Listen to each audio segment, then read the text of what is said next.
Combine गट ब आणि क दोन एक्झाम स्वतंत्र केलेले आहेत आयोगाने। काही लोकांना बरं वाटलं असेल की दोनदा पेपर देता येतं। आता या गट ब आणि क मध्ये सायन्स हा सब्जेक्ट अतिशय टर्निंग पॉइंट ठरणार आहे। मला माहित नाही याच्या पहिले तुम्ही सायन्स वाचलंय किंवा नाही वाचलंय, पण इथून पुढच्या काळामध्ये जो काही ड्युरेशन राहिलेला आहे या काळामध्ये तुम्ही जर आतापासून व्यवस्थित केलं तर तुमचा स्कोर हा 10 ते प्लस किंवा 12च्या जवळपास येऊ शकतो। जर पेपर कसा निघतो त्याच्यावर डिपेंड आहे। यासाठी तुम्हाला काय करायचंय माहित आहे का, ज्या प्रश्नांचा एरिया हा कन्फर्म आहे म्हणजेच काय ठराविक या एरियावर प्रश्न विचारले जातात तर तो प्रायोरिटीने आपल्याला पहिल्यांदा कव्हर करायचा आहे। आणि ज्या घटकावर आयोगाने आतापर्यंत प्रश्न विचारलेले नाहीये आणि येणाऱ्या काळात पण येण्याची जास्त शक्यता नाहीये अशा घटकावर आपल्याला काय करायचंय माहित आहे का, कमी कव्हर करायचे, म्हणजे तो कंटेंट जास्त कव्हर करायची गरज नाहीये। या कारणामुळे कंटेंट कमी आणि आउटपुट जास्त अशी परिस्थिती काय आहे निर्माण होणार आहे।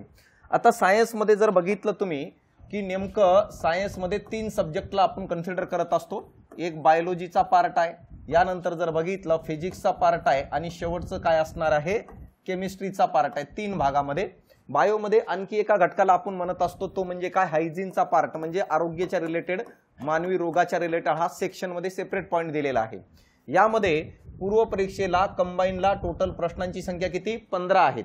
त्यापैकी 9 प्रश्न हे बायोलॉजीवर विचारले जातात, 3 प्रश्न फिजिक्सवर विचारले जातात आणि 3 प्रश्न काय आहे केमिस्ट्रीवर विचारले जाणार। पहिल्यांदा 10 मिनिटांमध्ये समजून घ्या की आपल्याला बघायचंय काय या बॅच मध्ये, जेणेकरून की आउटपुट चांगल्या पद्धतीने येईल। आता यामध्ये बघा बायो किती प्रश्न 9 प्रश्न, फिजिक्सवर 3 प्रश्न आहेत आणि केमिस्ट्रीवर 3 प्रश्न आहेत। यापैकी बायोलॉजी जेव्हा आपण उलगडतो त्याच्यामध्ये जवळपास 30-35 टॉपिक आहेत। तर एवढे टॉपिक आपल्याला करायची गरज नाहीये आणि वाचायची पण गरज नाहीये।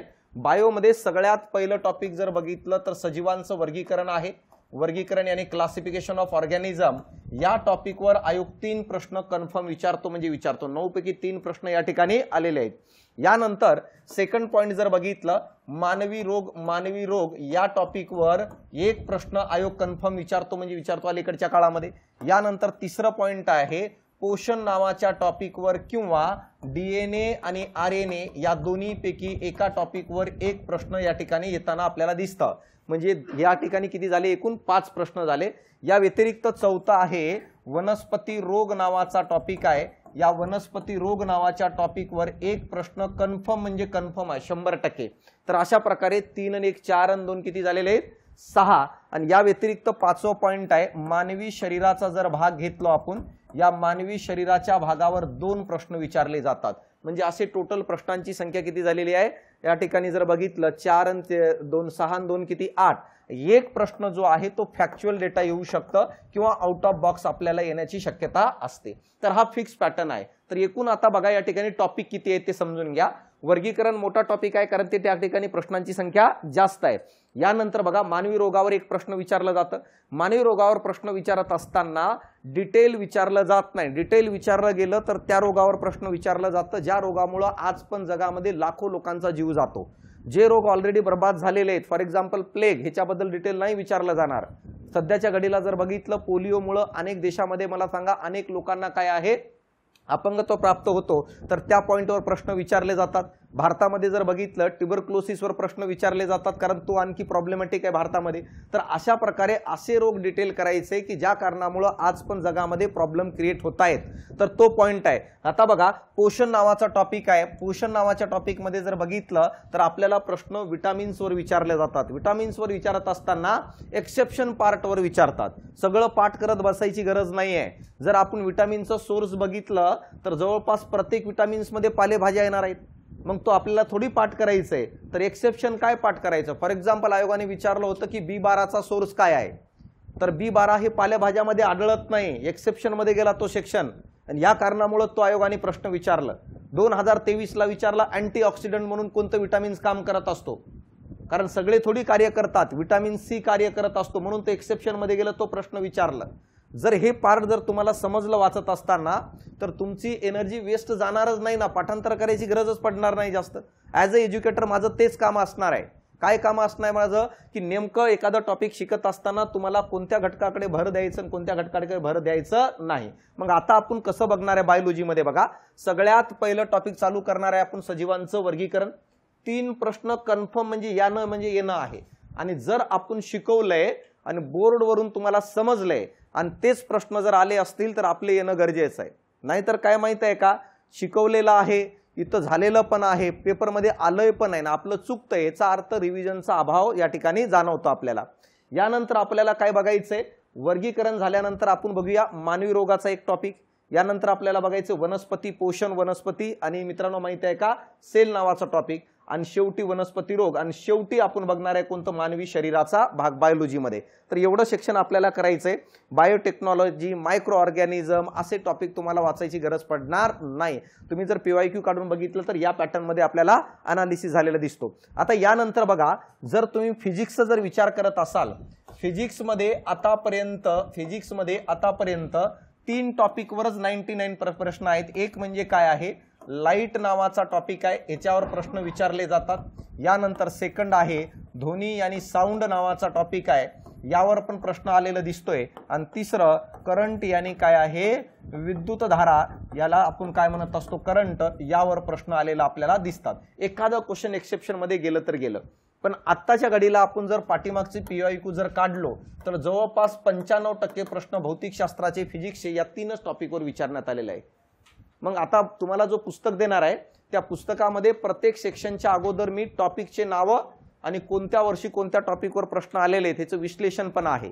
त्याच्याने काय होईल माहिती आहे का, तुम्हाला समजेल की कोणत्या टॉपिकवर भर द्यायचं किंवा कोणत्या टॉपिकवर भर द्यायचं नाहीये. जर तुम्ही हे 3 टॉपिक जर परफेक्ट केले, एक तर तुम्हाला फिजिक्समध्ये 3 पैकी 3 प्रश्न, पण 2 तर कुठंच गेले नाहीत. 3 पैकी 3 किंवा 2 प्रश्न तर कुठंच गेले नाहीत. हे 3च टॉपिक जर केले तर बाकीचे जे टॉपिक आहेत तेवढं वाचायची गरज नाही. एकक पाठ करू राहिलं, कशाला करतोय भाऊ ते एकक पाठ, का पाठ करायचं नाही. एकक तेच विचारले जातात ज्या कन्सेप्ट आपण डेली लाईफमध्ये या टॉपिकमध्ये वाचत असतो. त्यासाठी सेपरेट तो टॉपिक वाचायची गरज नाहीये. न्यूटन सफरचंदाच्या झाडाखाली काय घेणं देणं नाहीये, कशाला बसला होता, कणाचा विचार करत होता, याच्याशी काहीच घेणं देणं नाही. कारण ते प्रश्न सध्याच्या घडीला विचारले जात नाही. त्यासाठी विचारलं काय जातं, या अनुषंगाने आपल्याला काय करायचं, जायचंय का, कारण की सिलेबसमध्ये आपल्याला काय दिले माहित आहे का, फिजिक्स, केमिस्ट्री आणि बायोलॉजी हे 3च शब्द दिलेत आणि एक हायजीनचा, आरोग्य 4च शब्द दिलेले आहेत. त्याच्यात काय वाचायचं तुम्ही ठरवा असं आयोगाने म्हटलेलं आहे. मग आपल्याला हे कशाच्या आधारे कळणार, PYQच्या आधारे. ते पण कधीचे PYQ, 2017 ते 2023 मध्यंतरी. तर आपण भौतिकशास्त्रामध्ये हे 3 टॉपिक पहिल्यांदा घेणार आहे. बाकीचे टॉपिक सर बाकीचे घेणार आहे, पण पहिली प्रायोरिटी काय असायला पाहिजे, हे 3 टॉपिक. केमिस्ट्रीमध्ये जर बघितलं, आयोगाचा फेवरेट टॉपिक आहे तो अणुसंरचना, ज्याला आपण काय म्हणत असतो ॲटॉमिक स्ट्रक्चर. हा तो टॉपिक आहे ज्या टॉपिकवर एकदाही आयोगाने प्रश्न विचारला नाही असं नाहीये. प्रत्येक वर्षी कंपल्सरी प्रत्येक पेपरला मिनिमम 1 प्रश्न, मॅक्झिमम 2 प्रश्न या टॉपिकवर आलेले आहेत. तुम्ही 2017, 18, 19, 20, 21, 22 आणि 23 हे सगळे पेपर काढून बघा, तुम्हाला या टॉपिकवर 1 प्रश्न मिनिमम आणि मॅक्झिमम किती 2 प्रश्न येताना आपल्याला दिसत आहेत. आता यानंतर कोणता असणार आहे, ह्याच्यावरच डिपेंड असणारा एक टॉपिक आहे, त्याला आपण म्हणत असतो किरणोत्सारिता, ज्याला इंग्रजीतून म्हणत असतो आपण काय आहे, रेडिओ ऍक्टिव्हिटी. आता रेडिओ ऍक्टिव्हिटी नावाचा जो टॉपिक आहे, या टॉपिकवर पण आयोगाने प्रश्न विचारले. जर वरच्या टॉपिकवरून प्रश्न निसटला तर आपल्याला प्रश्न सापडतो रेडिओ ऍक्टिव्हिटी टॉपिकमध्ये. यानंतर तिसरं जर बघितलं, अलीकडच्या काळामध्ये केमिकल बॉन्ड नावाचा एक टॉपिक आहे, ज्याला रासायनिक बंध म्हणतो. या टॉपिकवर प्रश्नांची संख्या वाढलेली आहे. या व्यतिरिक्त जर बघितलं, कंपाऊंड नावाचा एक टॉपिक आहे, संयुग, ज्याच्यामध्ये मोलॅरिटी, मोलॅलिटी हे शब्द येतात, त्याच्यावर प्रश्न काय विचारले जात आहेत राज्यसेवा तसेच काय संयुक्त पूर्व परीक्षेला. या व्यतिरिक्त आणखी जर कोणतं टॉपिक असेल तर मित्रांनो माहित आहे का, धातू आणि अधातू, या मेटल अँड नॉन मेटल म्हणतो, या टॉपिकवर कंबाईनला काय आहे, प्रश्नांची संख्या खूप जास्त आपल्याला आढळताना दिसतं. आणि तिसरा आहे त्याच्यानंतरचा कार्बनची संयुगे, ज्याला कार्बन कंपाऊंड म्हणतो. हे ते टॉपिक आहे ज्याच्यावर प्रश्नांची संख्या आतापर्यंत विचारण्यात आलेली आहे. आता यामध्ये एक गोष्ट लक्षात घ्या, जोपर्यंत ॲटॉमिक स्ट्रक्चर नावाचा टॉपिक समजत नाही ना, तोपर्यंत रेडिओ ऍक्टिव्हिटी समजायला अवघड जातं. आणि जोपर्यंत ॲटॉमिक स्ट्रक्चर समजत नाही, केमिकल बॉन्ड सोडूनच द्या तुम्हाला समजेल म्हणून, किंवा कंपाऊंड नावाचा टॉपिक सोडूनच द्या तुम्हाला समजेल म्हणून. म्हणजे याचा अर्थ 1, 2 आणि 3 हे तिन्ही टॉपिक जर कोणावर डिपेंड करत असतील तर पहिल्या टॉपिकवर डिपेंड करत असतात, ॲटॉमिक स्ट्रक्चर.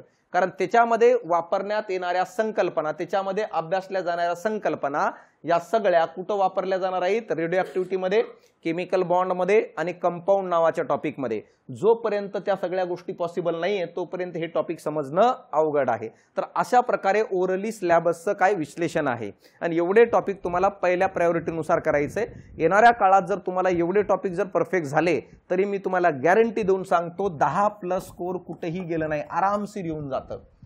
त्यासाठी पुस्तकात काय दिलंय, इंडेक्स काय आहे ह्याच्याशी आपल्याला घेणं देणं नाहीये. मार्क कसे येतात त्यानुसार आपल्याला सिलेबस कव्हर करायचंय. तर वेळ न घालता आपण पहिलं टॉपिक बघणार आहे. टॉपिकचं नाव आहे सजीवांचं वर्गीकरण, त्याला क्लासिफिकेशन ऑफ ऑर्गॅनिझम म्हणतो. तर सजीवांच्या वर्गीकरणामध्ये जाऊ आपण की नेमकं काय आणि कशा प्रकारे असणार आहे. सजीवांच्या वर्गीकरणाकडे जर या टॉपिककडे आपण बघितलं तर तुम्हाला समजून येईल या टॉपिकवर प्रत्येक वर्षी प्रश्न विचारण्यात आलेला आहे आणि तोच टॉपिक आपल्याला आजच्या घडीला कव्हर करायचा आहे. आता बघा, आणि पुस्तक तुम्हाला भेटणार आहे. ज्यांचे ज्यांचे ऍडमिशन झाले त्यांनी पुस्तक गोळा करून घ्यायचं आणि वाचत असताना काय करायचं, फक्त एवढंच करा, बोर्डवर जेवढं होतंय तेवढंच फक्त घरी जाऊन देण्याचा प्रयत्न करा. ते पण समजून जाईल. असं नाही म्हणत आहे की तुम्हाला होमवर्क करायचंय, कारण सायन्स हा असा सब्जेक्ट आहे की होमवर्क करायची आता वेळ नाही राहिली आहे की नाही भाऊ. वेळ पण गेली आणि वय पण गेले आहे की नाही. शाळेत केलं असतं तर आताही वेळ आली नसती. यासाठी आता फक्त एवढंच करा, बोर्डवर जे समजलंय ते घरी जाऊन वाचायचं. काही समजलं नाही इथं क्लासमध्ये विचारा किंवा क्लास सुटल्यानंतर विचारा, पण विनाकारण डोक्यात प्रश्न घेऊन या ठिकाणापासून जाऊ नका, कारण ते बाहेर जाऊन कधीही प्रश्न निघणार नाही. एकदा कॉन्फिडन्स कमी झालं मार्क येणं खूप अवघड आहे. तर वेळ न घालता पहिलं टॉपिक बघायचं आपल्याला सजीवांचं वर्गीकरण, ज्याच्यावर 3 प्रश्न विचारले जातात. 3 प्रश्न कसे विचारले जातात ते मी तुम्हाला सांगतो बघा.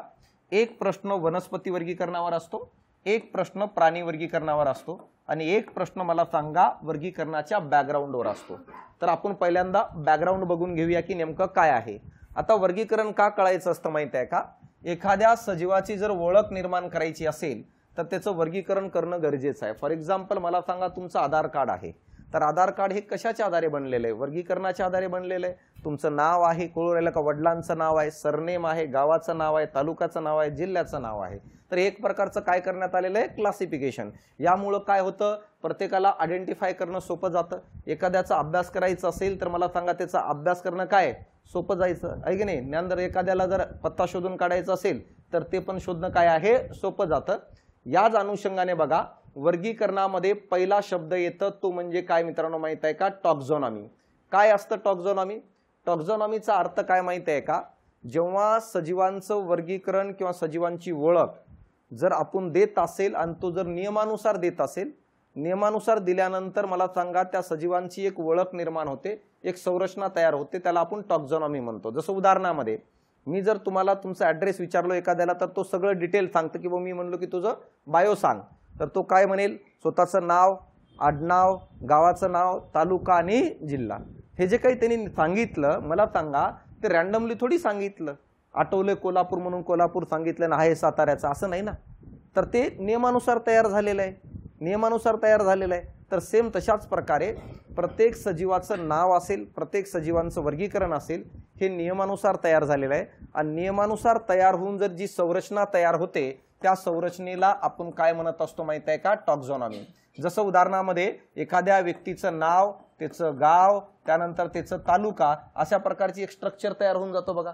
मग अशा प्रकारच्या स्ट्रक्चरलाच आपण काय म्हणतो? टॉक्झॉनॉमी म्हणून ओळखत असतो. जसं उदाहरणामध्ये आपण बघा, आपण स्वतःला काय सस्तन प्राण्यामध्ये मोडत असतो, कळले की नाही. मग असे अनेक सस्तन प्राणी, त्यांच्यामध्ये पण छोटे छोटे गट आहेत.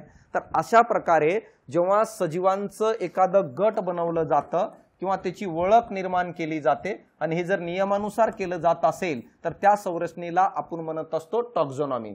आता उदाहरणामध्ये या इमेजमध्ये बघा, या ठिकाणी तुम्हाला एकच सजीव दिसतो, कळलं का. त्याच्या वरतेमध्ये 3 सजीव दिसतात, त्याच्यावरती काय 3 प्राणी, त्याच्यावरती आणखी वाढत वाढत गेलेला आहे.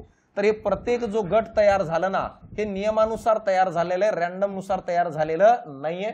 मग यालाच आपण टॉक्झॉनॉमी म्हणतो. बघा, ही एक टॉक्झॉनॉमी आहे, ही दुसरी टॉक्झॉनॉमी आहे, ही तिसरी टॉक्झॉनॉमी आहे, ही चौथी टॉक्झॉनॉमी आहे. म्हणजे प्रत्येक प्राण्यांचा जो गट तयार झालाय तो नियमानुसार तयार झालाय आणि त्या गटाला आपण काय म्हणत असतो? टॉक्झॉनॉमी म्हणून ओळखत असतो.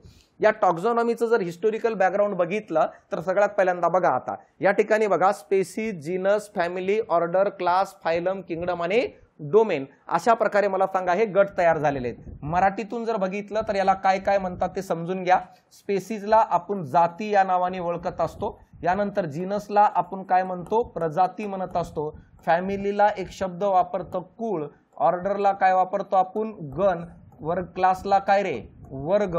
फायलमला काय वापरतो आपण, संघ. याला काय म्हणतो, सृष्टी. आणि तो काय आहे, डोमेन. तर हे आता बघा, प्रत्येक गट जो तयार झाला ना तो नियमानुसार तयार झाले. उदाहरणामध्ये बघा, आता सांगतो मी. एखाद्या स्पेसीजचं नाव घ्या. जर स्पेसीजचं नाव जर बघितलं तर फॉर एक्झाम्पल सॅपियन हे स्पेसीज घेऊया, किंवा टायग्रीस. टायग्रीस काय आहे हे आपण स्पेसीज घेतलो. टायग्रीस मध्ये जेवढे काही मला सांगा, जेवढे काही सजीव येतील ते सगळे एकसारखे असतात.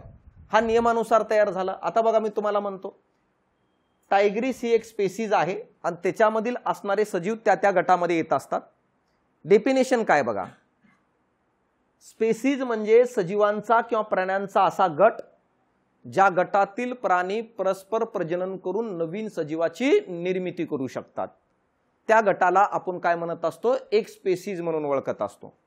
हे नियमानुसार तयार झाला. असं थोडी आहे की एक स्पेसीज घेतली म्हणजे, स्पेसीज म्हणजे गट घेतलं, त्याच्यामध्ये टायगरला पण टाकलंय, लायनला पण टाकलंय, कोरेला का डॉगला पण टाकलंय, कॅटला पण टाकलंय. तर हे नियमानुसार थोडी आहे, रॅन्डमली आहे. आता जसं मी म्हणलो हे 2 गट तयार झालेत, तर हे नियमानुसार थोडी आहेत, रॅन्डमली आहेत. मला जर एखाद्याने विचारलं की 2 गट कसे तयार झाले, हा आणि हा, तर या प्रश्नाचं उत्तर माझ्याकडे नाहीये. का? कारण की कोणत्या गुणधर्मांचा वापरच केलेला नाहीये.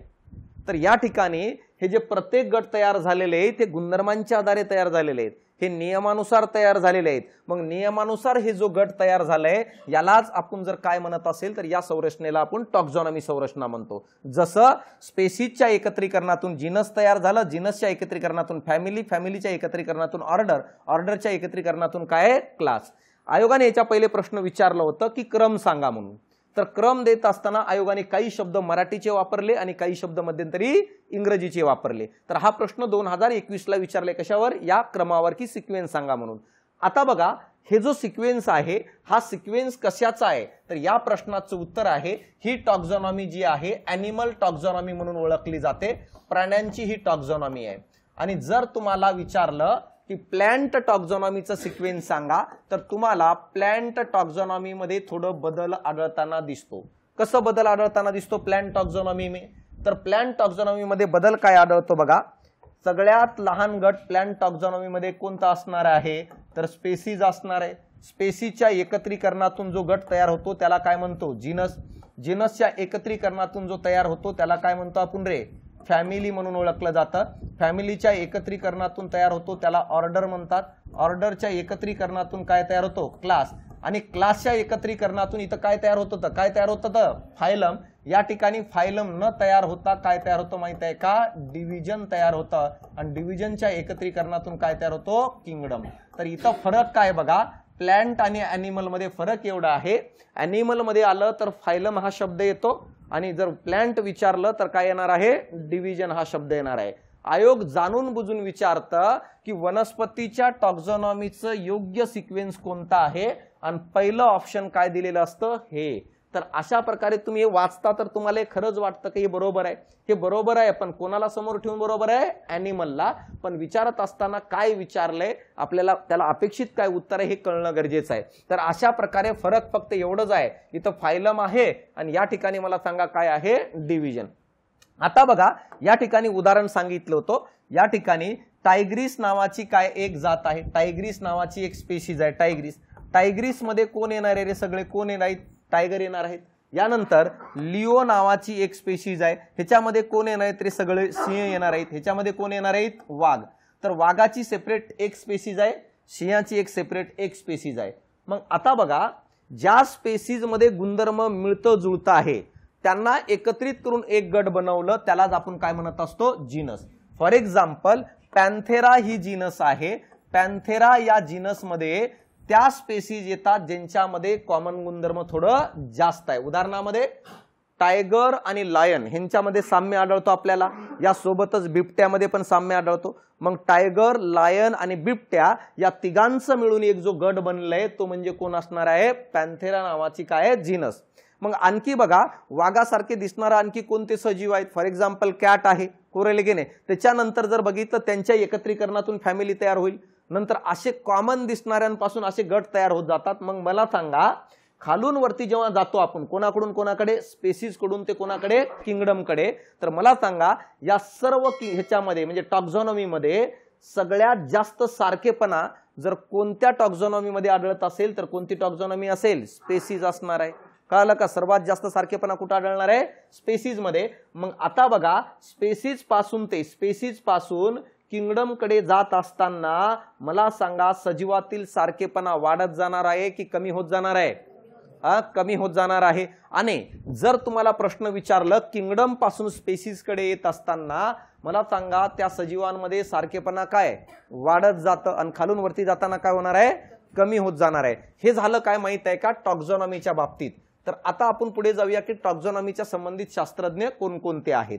पहिलं जर बघितलं तर आपण म्हणू शकतो की टॉक्झॉनॉमी हा शब्द कुणी वापरलं, तर टॉक्झॉनॉमी हा शब्द जर बघितलं तर या प्रश्नाचं उत्तर आहे डी कॅन्डले.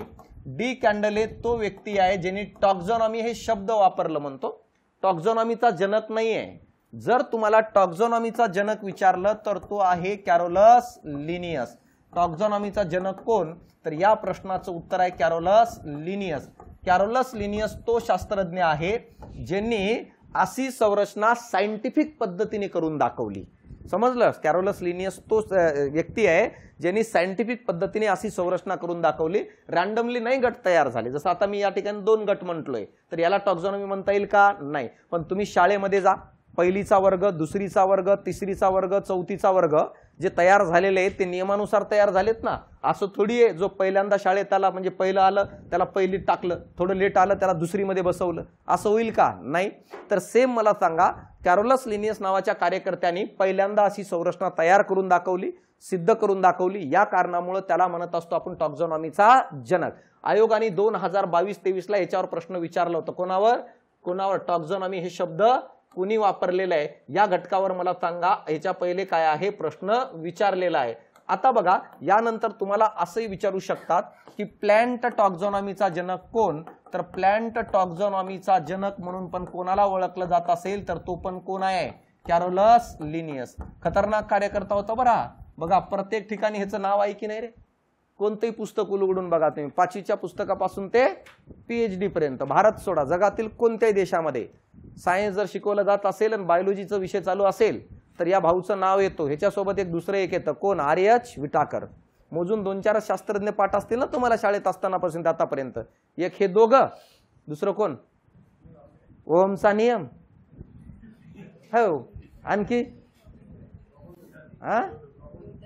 न्यूटन, ते पण सफरचंदामुळं, आणखी रॉबर्ट हुक, कांद्याच्या पापुद्र्यातून बघितलं होतं त्यांनी. कोणाला बघितलं होतं, पेशीला बघितलं होतं. समजलं? तर हे 2-4 शास्त्रज्ञ आहेत. त्याच्यापैकी याचं नाव बघा प्रत्येक ठिकाणी आहे. कोणाचं, या कॅरोलस लिनियस. असंच उगं नाव येतं का रे? तुमचं नाव आलंय का कधी कुठं? काही कुठं आलंय आतापर्यंत? आलं का कुठं? कुठंच नाही ना. ते लहानपणी आला असेल ते लग्नाच्या पत्रिका लिहितात गावाकडे. त्याच्या व्यतिरिक्त नाव येण्यासाठी काहीतरी भयानक करावं लागतं. काय भयानक रे? एकतर काहीतरी अभ्यास करून काहीतरी चांगलं मोठं कर, नाहीतर कोयता घेऊन फिरतात. नुसतं फिरण्याने नाव येत नाही, मागं पळावं लागतं. टॉक्झॉनॉमी हा शब्द डी कॅन्डले यांनी दिलं. टॉक्झॉनॉमीचा जनक कॅरोलस लिनियस. प्लॅन्ट टॉक्झॉनॉमीचा जनक पण कॅरोलस लिनियस आहे. यानंतर बघ भाऊ, ॲनिमल टॉक्झॉनॉमीचा जनक जर कोण असेल तर तोच भाऊ आहे कॅरोलस लिनियस. कॅरोलस लिनियस याला आपण ॲनिमल टॉक्झॉनॉमीचा जनक पण म्हणतो. आणि शेवटचं बघा, एन्शियंट प्लॅन्ट टॉक्झॉनॉमीचा जनक कोण, एन्शियंट प्लॅन्ट टॉक्झॉनॉमीचा जनक कोण, तर या प्रश्नाचं उत्तर आहे थिओफ्रस्टिस. थिओफ्रस्टिस तो शास्त्रज्ञ आहे ज्याला आपण एन्शियंट प्लॅन्ट टॉक्झॉनॉमीचा जनक म्हणतो. बघा आता जर आयोगाने या ठिकाणी प्रश्न विचारला असेल तर येणाऱ्या काळात या घटकावर प्रश्न येण्याची पॉसिबिलिटी आहे. टॉक्झॉनॉमीचा जनक कोण, प्लॅन्ट टॉक्झॉनॉमीचा जनक कोण, ॲनिमल टॉक्झॉनॉमीचा जनक कोण किंवा एन्शियंट प्लॅन्ट टॉक्झॉनॉमीचा जनक कोण आहे. इथे लिहून घ्यायची गरज नाही. बुक मध्ये सगळं मांडलेलं आहे. जसं शिकवतो त्या पद्धतीनेच मांडलेलं आहे. पुस्तक म्हणजे एक प्रकारच्या नोट्सच आहे. 500 पानाचं पुस्तक नाहीये. 300 पानाचंच पुस्तक आहे, त्याच्यामध्ये 3-4 टॉपिक वाचायचं नाही तेही सांगतो, ते राज्यसेवेसाठी दिलेलं आहे. फॉर एक्झाम्पल बायोटेक्नॉलॉजी आहे, त्यानंतर मायक्रो ऑर्गॅनिझम नावाचा टॉपिक आहे, त्याच्यानंतर काय अनुवंशिकता गुणधर्म टॉपिक आहे. म्हणजे मोजून तुम्हाला मी सांगतो, पुस्तकातून तुम्हाला फक्त 200 पानं वाचायचे, समजलं, फक्त. आणि 200-2.25 पानं वाचायचे. मला सांगा एवढं वेळ आहे इथून पुढं, ते 200 पानं टॉपिक इथं समजलं असेल ना तुम्हाला, तर ते 200 पानं वाचण्यासाठी तुम्हाला 3 तास पण लागणार नाही वेळ, फक्त समजलेलं असायला पाहिजे. कारण असं पेज बघितल्यानंतर कळून जायला पाहिजे की त्याच्यात काय दिलेलं आहे. प्रत्येक लाईन इंग्लिशचं पेपर वाचल्यावर वाचायचं नाही, समजलं. आता बघा, तर हे झालं शास्त्रज्ञाच्या रिलेटेड, कशाच्या, टॉक्झॉनॉमीचं. ह्याच्या व्यतिरिक्त बघा अल्फा टॉक्झॉनॉमी कुणी मांडलेलं आहे, तर अल्फा टॉक्झॉनॉमी मांडलेले तुरिल नावाच्या शास्त्रज्ञांनी. अल्फा टॉक्झॉनॉमी मध्ये काय म्हणतो माहित आहे का, अल्फा टॉक्झॉनॉमी मध्ये म्हणतो की सजीवांचं जर वर्गीकरण करायचं असेल किंवा एखाद्या सजीवाला ओळख निर्माण करून द्यायची असेल, तर ती फक्त आणि फक्त त्या सजीवाच्या बाह्य संरचनेवरून करता येतं. अशा प्रकारची गोष्ट मला सांगा कुणी सांगितले, तुरिल यांनी. कोणत्या टॉक्झॉनॉमी मध्ये, अल्फा. प्रश्न काय विचारलं जातं, अल्फा टॉक्झॉनॉमी कोणत्या गुणधर्मावर आधारित आहे, तर उत्तर काय असेल, बाह्य संरचना. म्हणजे काय, मॉर्फॉलॉजिकल कॅरेक्टर. तो म्हणतो की एखाद्या सजीवाला वर्गीकरण करत असताना बाहेरून बघायचं ते कसं दिसतं, त्यानुसार वर्गीकरण करायचं. परंतु मित्रांनो माहित आहे का, हे वर्गीकरण चुकीचं आहे ना रे. दिसण्यावरून थोडी गट तयार होतात. मला सांगा, कुटुंब आपल्याकडे बघा, एका कुटुंबात सगळे राहणारे सारखे दिसतील असं थोडी आहे. एखादा घरात सावळा जन्माला आला म्हणून त्याला घरातून बाहेर काढायचं का, नाही ना. आणि जर असं असलं असतं दिसण्यावरून, तर मला सांगा शाहरुख खानच्या घरामध्ये 200 शाहरुख खान राहिले असते. इंस्टाग्रामवर ते जायच सगळे आजकाल. तर हे गुणधर्म चुकीचं आहे. कोणतं गुणधर्म चुकीचं आहे, बाह्य संरचना. ही गोष्ट कोणाला कळाली, त्यालाच समजली. कोणाला, तुरिल नावाच्या शास्त्रज्ञाला. आणि नंतर त्यांनी काय मांडलं, बीटा टॉक्झॉनॉमी. तो म्हणतोय थांबा, वर्गीकरण आणि ओळख करायचं असेल तर गुणधर्म वाढवावा लागेल आपल्याला. कोणकोणते गुणधर्म, तो म्हणतो बाह्य संरचना या गुणधर्मांचा विचार करूया, बाह्य संरचना या गुणधर्मांचं. यानंतर सेकंड म्हणतो अंतर्गत संरचना. अंतर्गत काय आहे, संरचना. आणि यानंतर मला सांगा तिसरं, जनुकीय गुणधर्म, जेनेटिक मटेरियल. या तिघा गुणधर्मांचा वापर करायचं आणि नंतर वर्गीकरण करायचं, अॅक्युरेट येतं. असं कोण सांगतं, बीटा टॉक्झॉनॉमी. तर तोच प्रश्न तयार होईल या ठिकाणी. बीटा टॉक्झॉनॉमी कोणत्या गुणधर्मावर आधारित आहे, एक बाह्य संरचना यानी मॉर्फॉलॉजिकल कॅरेक्टर, त्यानंतर इंटरनल फिजिओलॉजी, आणि तिसरं काय, जेनेटिक मटेरियल. तर या 3 घटकावर डिपेंड करत असतं बीटा टॉक्झॉनॉमी. हे पण कुणी मांडलं माहित आहे का, तुरिल नावाच्या शास्त्रज्ञांनीच मांडलेलं आहे. आणि शेवटचं त्यांनी सांगितलं ओमेगा टॉक्झॉनॉमी, हे पण त्यांनीच सांगितलेलं आहे, तुरिल नावाचा शास्त्रज्ञ. आता बघा, हे काय म्हणतो की जर वर्गीकरण किंवा ओळख निर्माण करायची असेल तर ते कशाच्या आधारे करायचं मित्रांनो माहित आहे का, तो म्हणतो फायलोजेनिक. यानी काय आहे, त्याला आपण म्हणतो फायलोजेनिक गुणधर्म. फायलोजेनिकचा अर्थ समजून घ्या, फायलोजेनिक गुणधर्म याला आपण म्हणतो इव्हॉल्युशन. इव्हॉल्युशनचा अर्थ आहे काय रे, उत्क्रांती. तर तो शेवटच्या टॉक्झॉनॉमी मध्ये म्हणतो अॅक्युरेट जर वर्गीकरण करायचं असेल तर तुम्ही इव्हॉल्युशन हा गुणधर्म वापरा. आणि पूर्ण जग याच गुणधर्मांच्या आधारे वर्गीकृत करण्यात आलेला आहे. तो मग मानव असो किंवा अन्य प्राणी असो. आपल्याला ओळख कुठून भेटली रे, वडिलांकडून. वडिलांना ओळख कुठून भेटली रे, आजोबांकडून. आजोबांना ओळख कुठून भेटली, त्यांच्या पुढच्या पिढी, मागच्या जी काही पिढी आहे त्यांच्याकडून. समजतंय. तर हे काय आहे, हे उत्क्रांती आहे ना, हे इव्हॉल्युशन आहे ना. तर प्रत्येक सजीवाला ओळख ह्याच्यानुसारच भेटली ना. वाघाचं छोटं लहान पिल्लू आहे, तर वाघाचं पिल्लू का म्हणतो, कारण की त्यांच्या वडिलांकडून त्याला ओळख भेटलेली आहे. तर खरं वर्गीकरण जर कोणावर डिपेंड असेल तर तो कोणावर आहे, उत्क्रांतीवर. फायलोजेनिक गुणधर्मांचा वापर करायचा. एखाद्याची ओळख सांगत असताना काय म्हणायचं, ह्याचं पूर्वज काय आहे त्याच्यानुसार त्याला ओळख निर्माण करून द्यायची. आणि हेच वर्गीकरण खरं ठरतंय. आणि जेवढं काही आपण आता इथून पुढचं वर्गीकरण बघणार आहे किंवा सायंटिफिक वर्गीकरण बघणार आहे, तो टोटली जर कोणावर डिपेंड असेल तर कोणावर डिपेंड आहे, उत्क्रांतीवर डिपेंड आहे, इव्हॉल्युशनवर डिपेंड आहे. म्हणून बघा, सजीवांच्या वर्गीकरणामध्ये पहिला गट पडतं कोणतं, बॅक्टेरियाचं. त्याच्यानंतर दुसरा गट पडतं कोणतं, प्रोटिस्टाचं. तिसरा गट कोणतं, फंगस, वनस्पती आणि प्राणी. मग सगळ्यात कमी विकसित असणाऱ्यांचा कोणता, बॅक्टेरिया. त्याच्यापेक्षा विकसित असणाऱ्यांचा प्रोटिस्टा. प्रोटिस्टापेक्षा विकसित असणाऱ्यांचा फंगस. त्याच्यापेक्षा विकसित कोण, प्लांट. आणि सगळ्यात जास्त विकसित कोण असणार आहे, अॅनिमल. म्हणजे कशाच्या आधारे तयार झाले, फायलोजेनिकच्या आधारे तयार झालेले आहेत, म्हणजे उत्क्रांतीच्या आधारे तयार झालेले आहेत. आणि याच अनुषंगाने आपल्याला संपूर्ण डेटाबेस बघायचंय. तर सायंटिफिक वर्गीकरण बघण्याच्या अगोदर वर्गीकरणाची सुरुवात कुणी करून दिली आणि कुणी काय काय केलेलं आहे तो बॅकग्राऊंड आपल्याला बघायचं आहे। त्याच्यामध्ये पहिला आहे वर्गीकरणाच्या संबंधित शास्त्रज्ञ म्हणजे हा व्यक्ती ज्याला आपण काय म्हणतो, अरिस्टॉटल। अरिस्टॉटल हा ऍक्च्युअली सायंटिस्ट नव्हता, हा पॉलिटिकल फिलॉसॉफर होता मित्रांनो। पॉलिटिकल फिलॉसॉफर म्हणजे बाकीच्या गोष्टी सांगायचं, पण याला आवड होती सायन्सच्या रिलेटेड। त्याच्या पहिले सजीवाच्या रिलेटेड कोणी अभ्यास करत नव्हता। याला पहिल्यांदा वाटलं की ज्यांच्या सोबत आपण राहतो म्हणजे आजूबाजूला जे सजीव असतात त्यांचा अभ्यास करणं गरजेचं आहे, म्हणून पहिल्यांदा अभ्यासाला सुरुवात याच कार्यकर्त्यांनी केलं। म्हणून याला आपण जर काय म्हणत असेल तर फादर ऑफ बायोलॉजी म्हणतो आपण याला। फादर ऑफ बायोलॉजी यानी काय, जीवशास्त्राचा काय रे जनक म्हणत असतो। याला आपण काय म्हणत असतो माहित आहे का, फादर ऑफ झुलॉजी म्हणतो, यानी काय आहे प्राणीशास्त्राचा जनक म्हणून पण कोणाला ओळखलं जातं, अरिस्टॉटलला। आता बघा अरिस्टॉटल यांनी सजीवांचं पहिल्यांदा वर्गीकरण केलं, पण हे वर्गीकरण करत असताना तो सायंटिफिक नव्हता, ते रॅन्डमली सांगितलं की अशा अशा प्रकारे वर्गीकरण करता येतं। पण जेव्हा त्याला विचारलं की बाबा हे कसं आलं तर या प्रश्नाचं उत्तर त्याच्याकडे नव्हतं। म्हणून येणाऱ्या काळात अरिस्टॉटलच्या वर्गीकरणाला कुठेही आधार मिळालं नाही। मग आपल्याला डिटेल बघायची गरज नाहीये, फक्त एवढं बघायचं की याचं म्हणणं काय होतं, बस तेवढं बघायचंय। ते का असं म्हटलं, कशासाठी म्हटलं या गोष्टीशी आपल्याला घेणं नाही, का कारण ह्याचं वर्गीकरण योग्य नव्हतं। आता वर्गीकरण करत असताना यांनी काय म्हटलं बघा, वर्गीकरण करत असताना हा काय म्हणतो, वर्गीकरण करत असताना तो म्हणतो की दोन गटात सजीवांचं वर्गीकरण करता येईल। एक म्हणजे काय, ॲनिमेलिया ज्याला आपण काय म्हणतो रे प्राणी, आणि दुसरा गट म्हणजे कोणता असणार आहे, वनस्पती ज्याला आपण काय म्हणतो प्लांट। आता ॲनिमलचं वर्गीकरण करत असताना तो म्हणतो दोन पद्धतीने करता येईल। एक म्हणजे काय आहे, प्रजनन गुणधर्मांच्या आधारे करूया रिप्रोडक्शन, आणि दुसरं म्हणजे ते म्हणजे रक्ताचा रंग ह्याच्या आधारे वर्गीकरण केलं यांनी।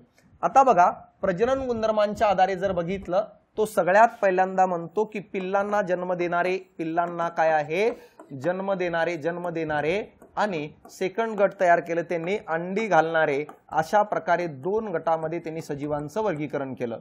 पिल्लांना जन्म देणाऱ्याला आपण विव्हिपॅरस म्हणत असतो आणि अंडी घालणाऱ्याला आपण काय म्हणत असतो, ओव्हिपॅरस म्हणतो।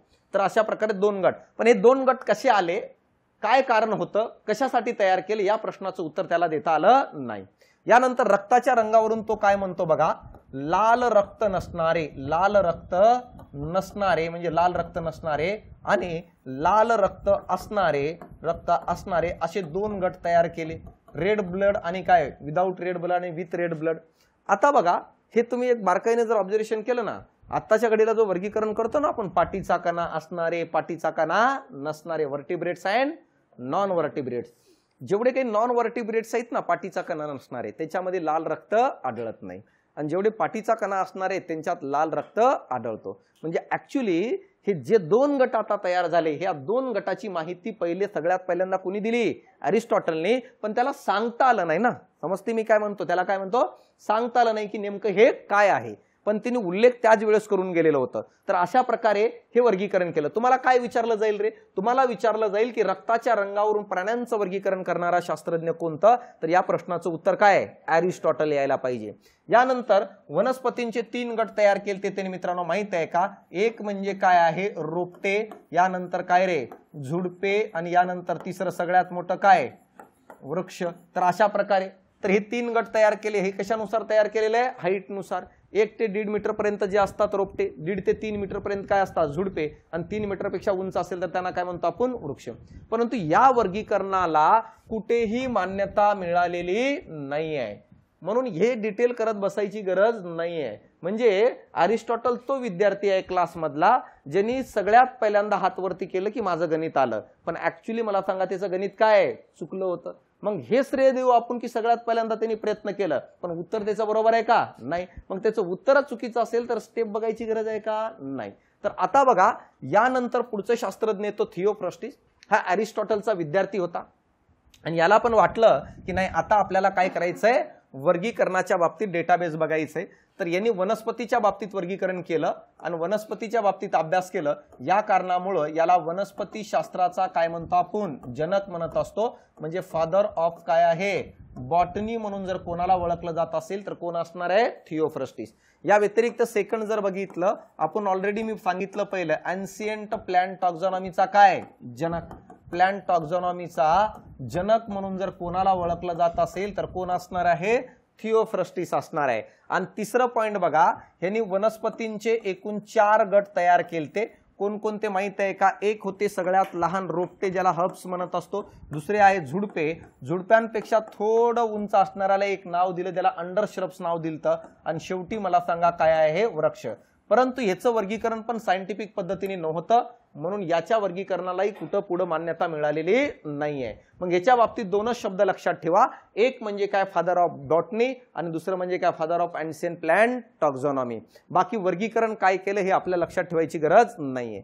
दुसरी याची खासियत काय माहित आहे का? ह्यांनी सगळ्यात पहिल्यांदा बॉटनीवरील पुस्तक लिहिलं, आणि मला सांगा त्या पुस्तकाला काय म्हणत होते? त्या पुस्तकाचं नाव काय? हिस्टोरिकल प्लॅन्टरम. ह्यांनी एक पुस्तक लिहिलं, त्याला नाव देण्यात आलं हिस्टोरिकल प्लॅन्टरम. हिस्टोरिकल प्लॅन्टरम नावाचा जो पुस्तक आहे हे बॉटनीवरील जगातील पहिले पुस्तक म्हणून ओळखले जातात. तर हा प्रश्न पण आयोग विचारू शकतं की बॉटनीवरील जगातील पहिले पुस्तक कोणते आहे? तर कोण असणार आहे? हिस्टोरिकल प्लॅन्टरम.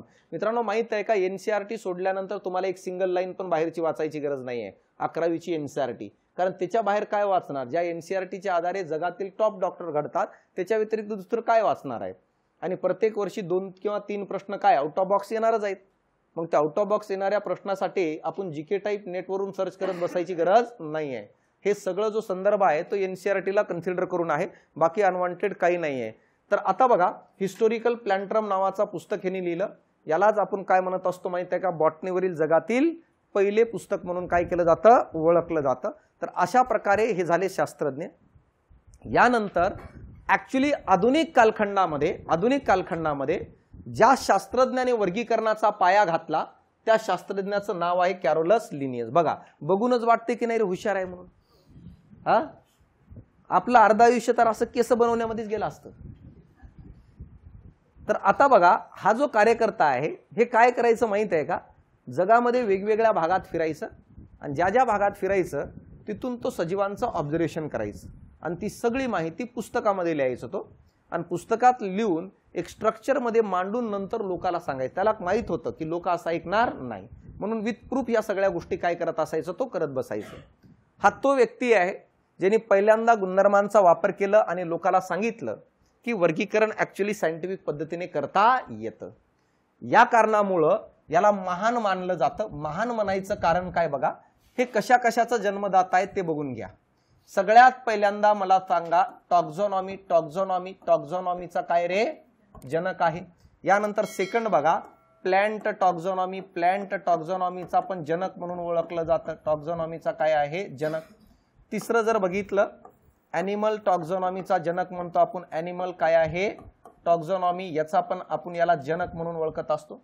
यानंतर बघा, चौथं जर बघितलं तर याला वर्गीकरणाचा जनक म्हणतो. वर्गीकरणाचा जनक म्हणजे याचा अर्थ फादर ऑफ क्लासिफिकेशन सिस्टम.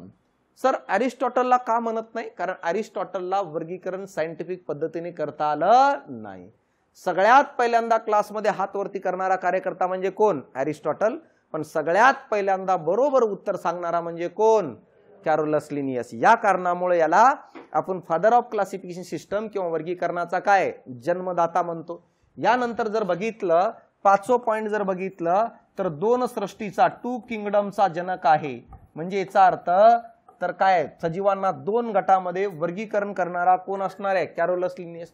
पण ह्याच्या पहिले पण सर अरिस्टॉटलने 2 गट तयार केले, परंतु मला सांगा ते सायंटिफिक पद्धतीने होते का? नाही. म्हणून 2 सृष्टीचा जनक त्याला न म्हणता कोणाला म्हणतो आपण? कॅरोलस लिनियसला. 6वं पॉइंट जर बघितलं तर बायनॉमियल नॉमेनक्लेचर. बायनॉमियल ज्यालाच आपण काय म्हणतो रे? द्विनाम पद्धतीचा जनक. द्विनाम पद्धत म्हणजे काय रे? द्विनाम पद्धतीचा जनक म्हणतो आपण याला. आता द्विनाम पद्धत म्हणजे काय? सजीवाला नाव देण्याची एक पद्धत आहे बघा, ज्या पद्धतीला बायनॉमियल नॉमेनक्लेचर म्हणतात. आणि ती पद्धत जर कुणी सांगितली असेल तर कुणी सांगितलेले आहे? कॅरोलस लिनियस. पुढे सांगतो ती पद्धत काय आहे, कोणते नियम दिलेत आणि कशा प्रकारे असणार आहेत. फक्त इथं समजून घ्या. आता काही लोकांना काय वाटतं माहित आहे का?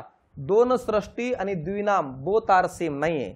2 सृष्टी म्हणजे 2 किंगडम मध्ये वर्गीकरण केलं त्यांनी, आणि द्विनाम म्हणजे बायनॉमियल नॉमेनक्लेचर नावाची सिस्टीम आहे, ज्या आधारे काय आहे? नाव दिलं जातं. ह्याच्या व्यतिरिक्त जर बघितलं 7वं पॉइंट, कृत्रिम गुणधर्मावर आधारित वर्गीकरणाचा जनक, कृत्रिम गुणधर्मावर आधारित वर्गीकरणाचा जनक म्हणून कोणाला ओळखलं जातं? याच कॅरोलस लिनियसला.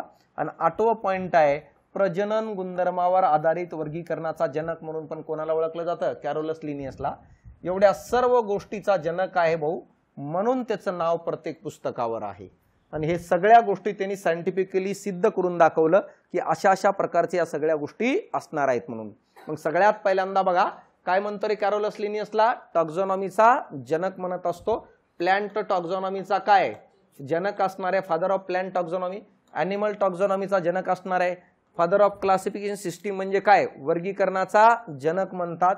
यानंतर 2 किंगडम 2 सृष्टीचा जनक, बायनॉमियल नॉमेनक्लेचर म्हणजे द्विनाम पद्धतीचा जनक, आणि कृत्रिम गुणधर्मावर आधारित वर्गीकरणाचा जनक, आणि फायनली मला सांगा काय असणार आहे? प्रजनन गुणधर्मावर आधारित वर्गीकरणाचा जनक म्हणून ओळखलं जातं. क्लिअर आहे? या सर्व एवढ्या गोष्टींचा तो जनक आहे. आता बघा तो लई हुशार होता, त्याला माहित आहे की लोक कॉपी पेस्ट करणारे पुढच्या जनरेशन मध्ये लई असणार आहेत, म्हणून त्याने काय केलं माहित आहे का? हे सगळं तोंडी नाही सांगितलं, हे सगळं त्यांनी स्वतःच्या पुस्तकामध्ये लिहून ठेवलंय. का? कारण की नंतर कोणी येऊन म्हणू नये की कॅरोलस लिनियस फक्त बसला होता, मीच त्याला सांगत होतो बाजूला बसून.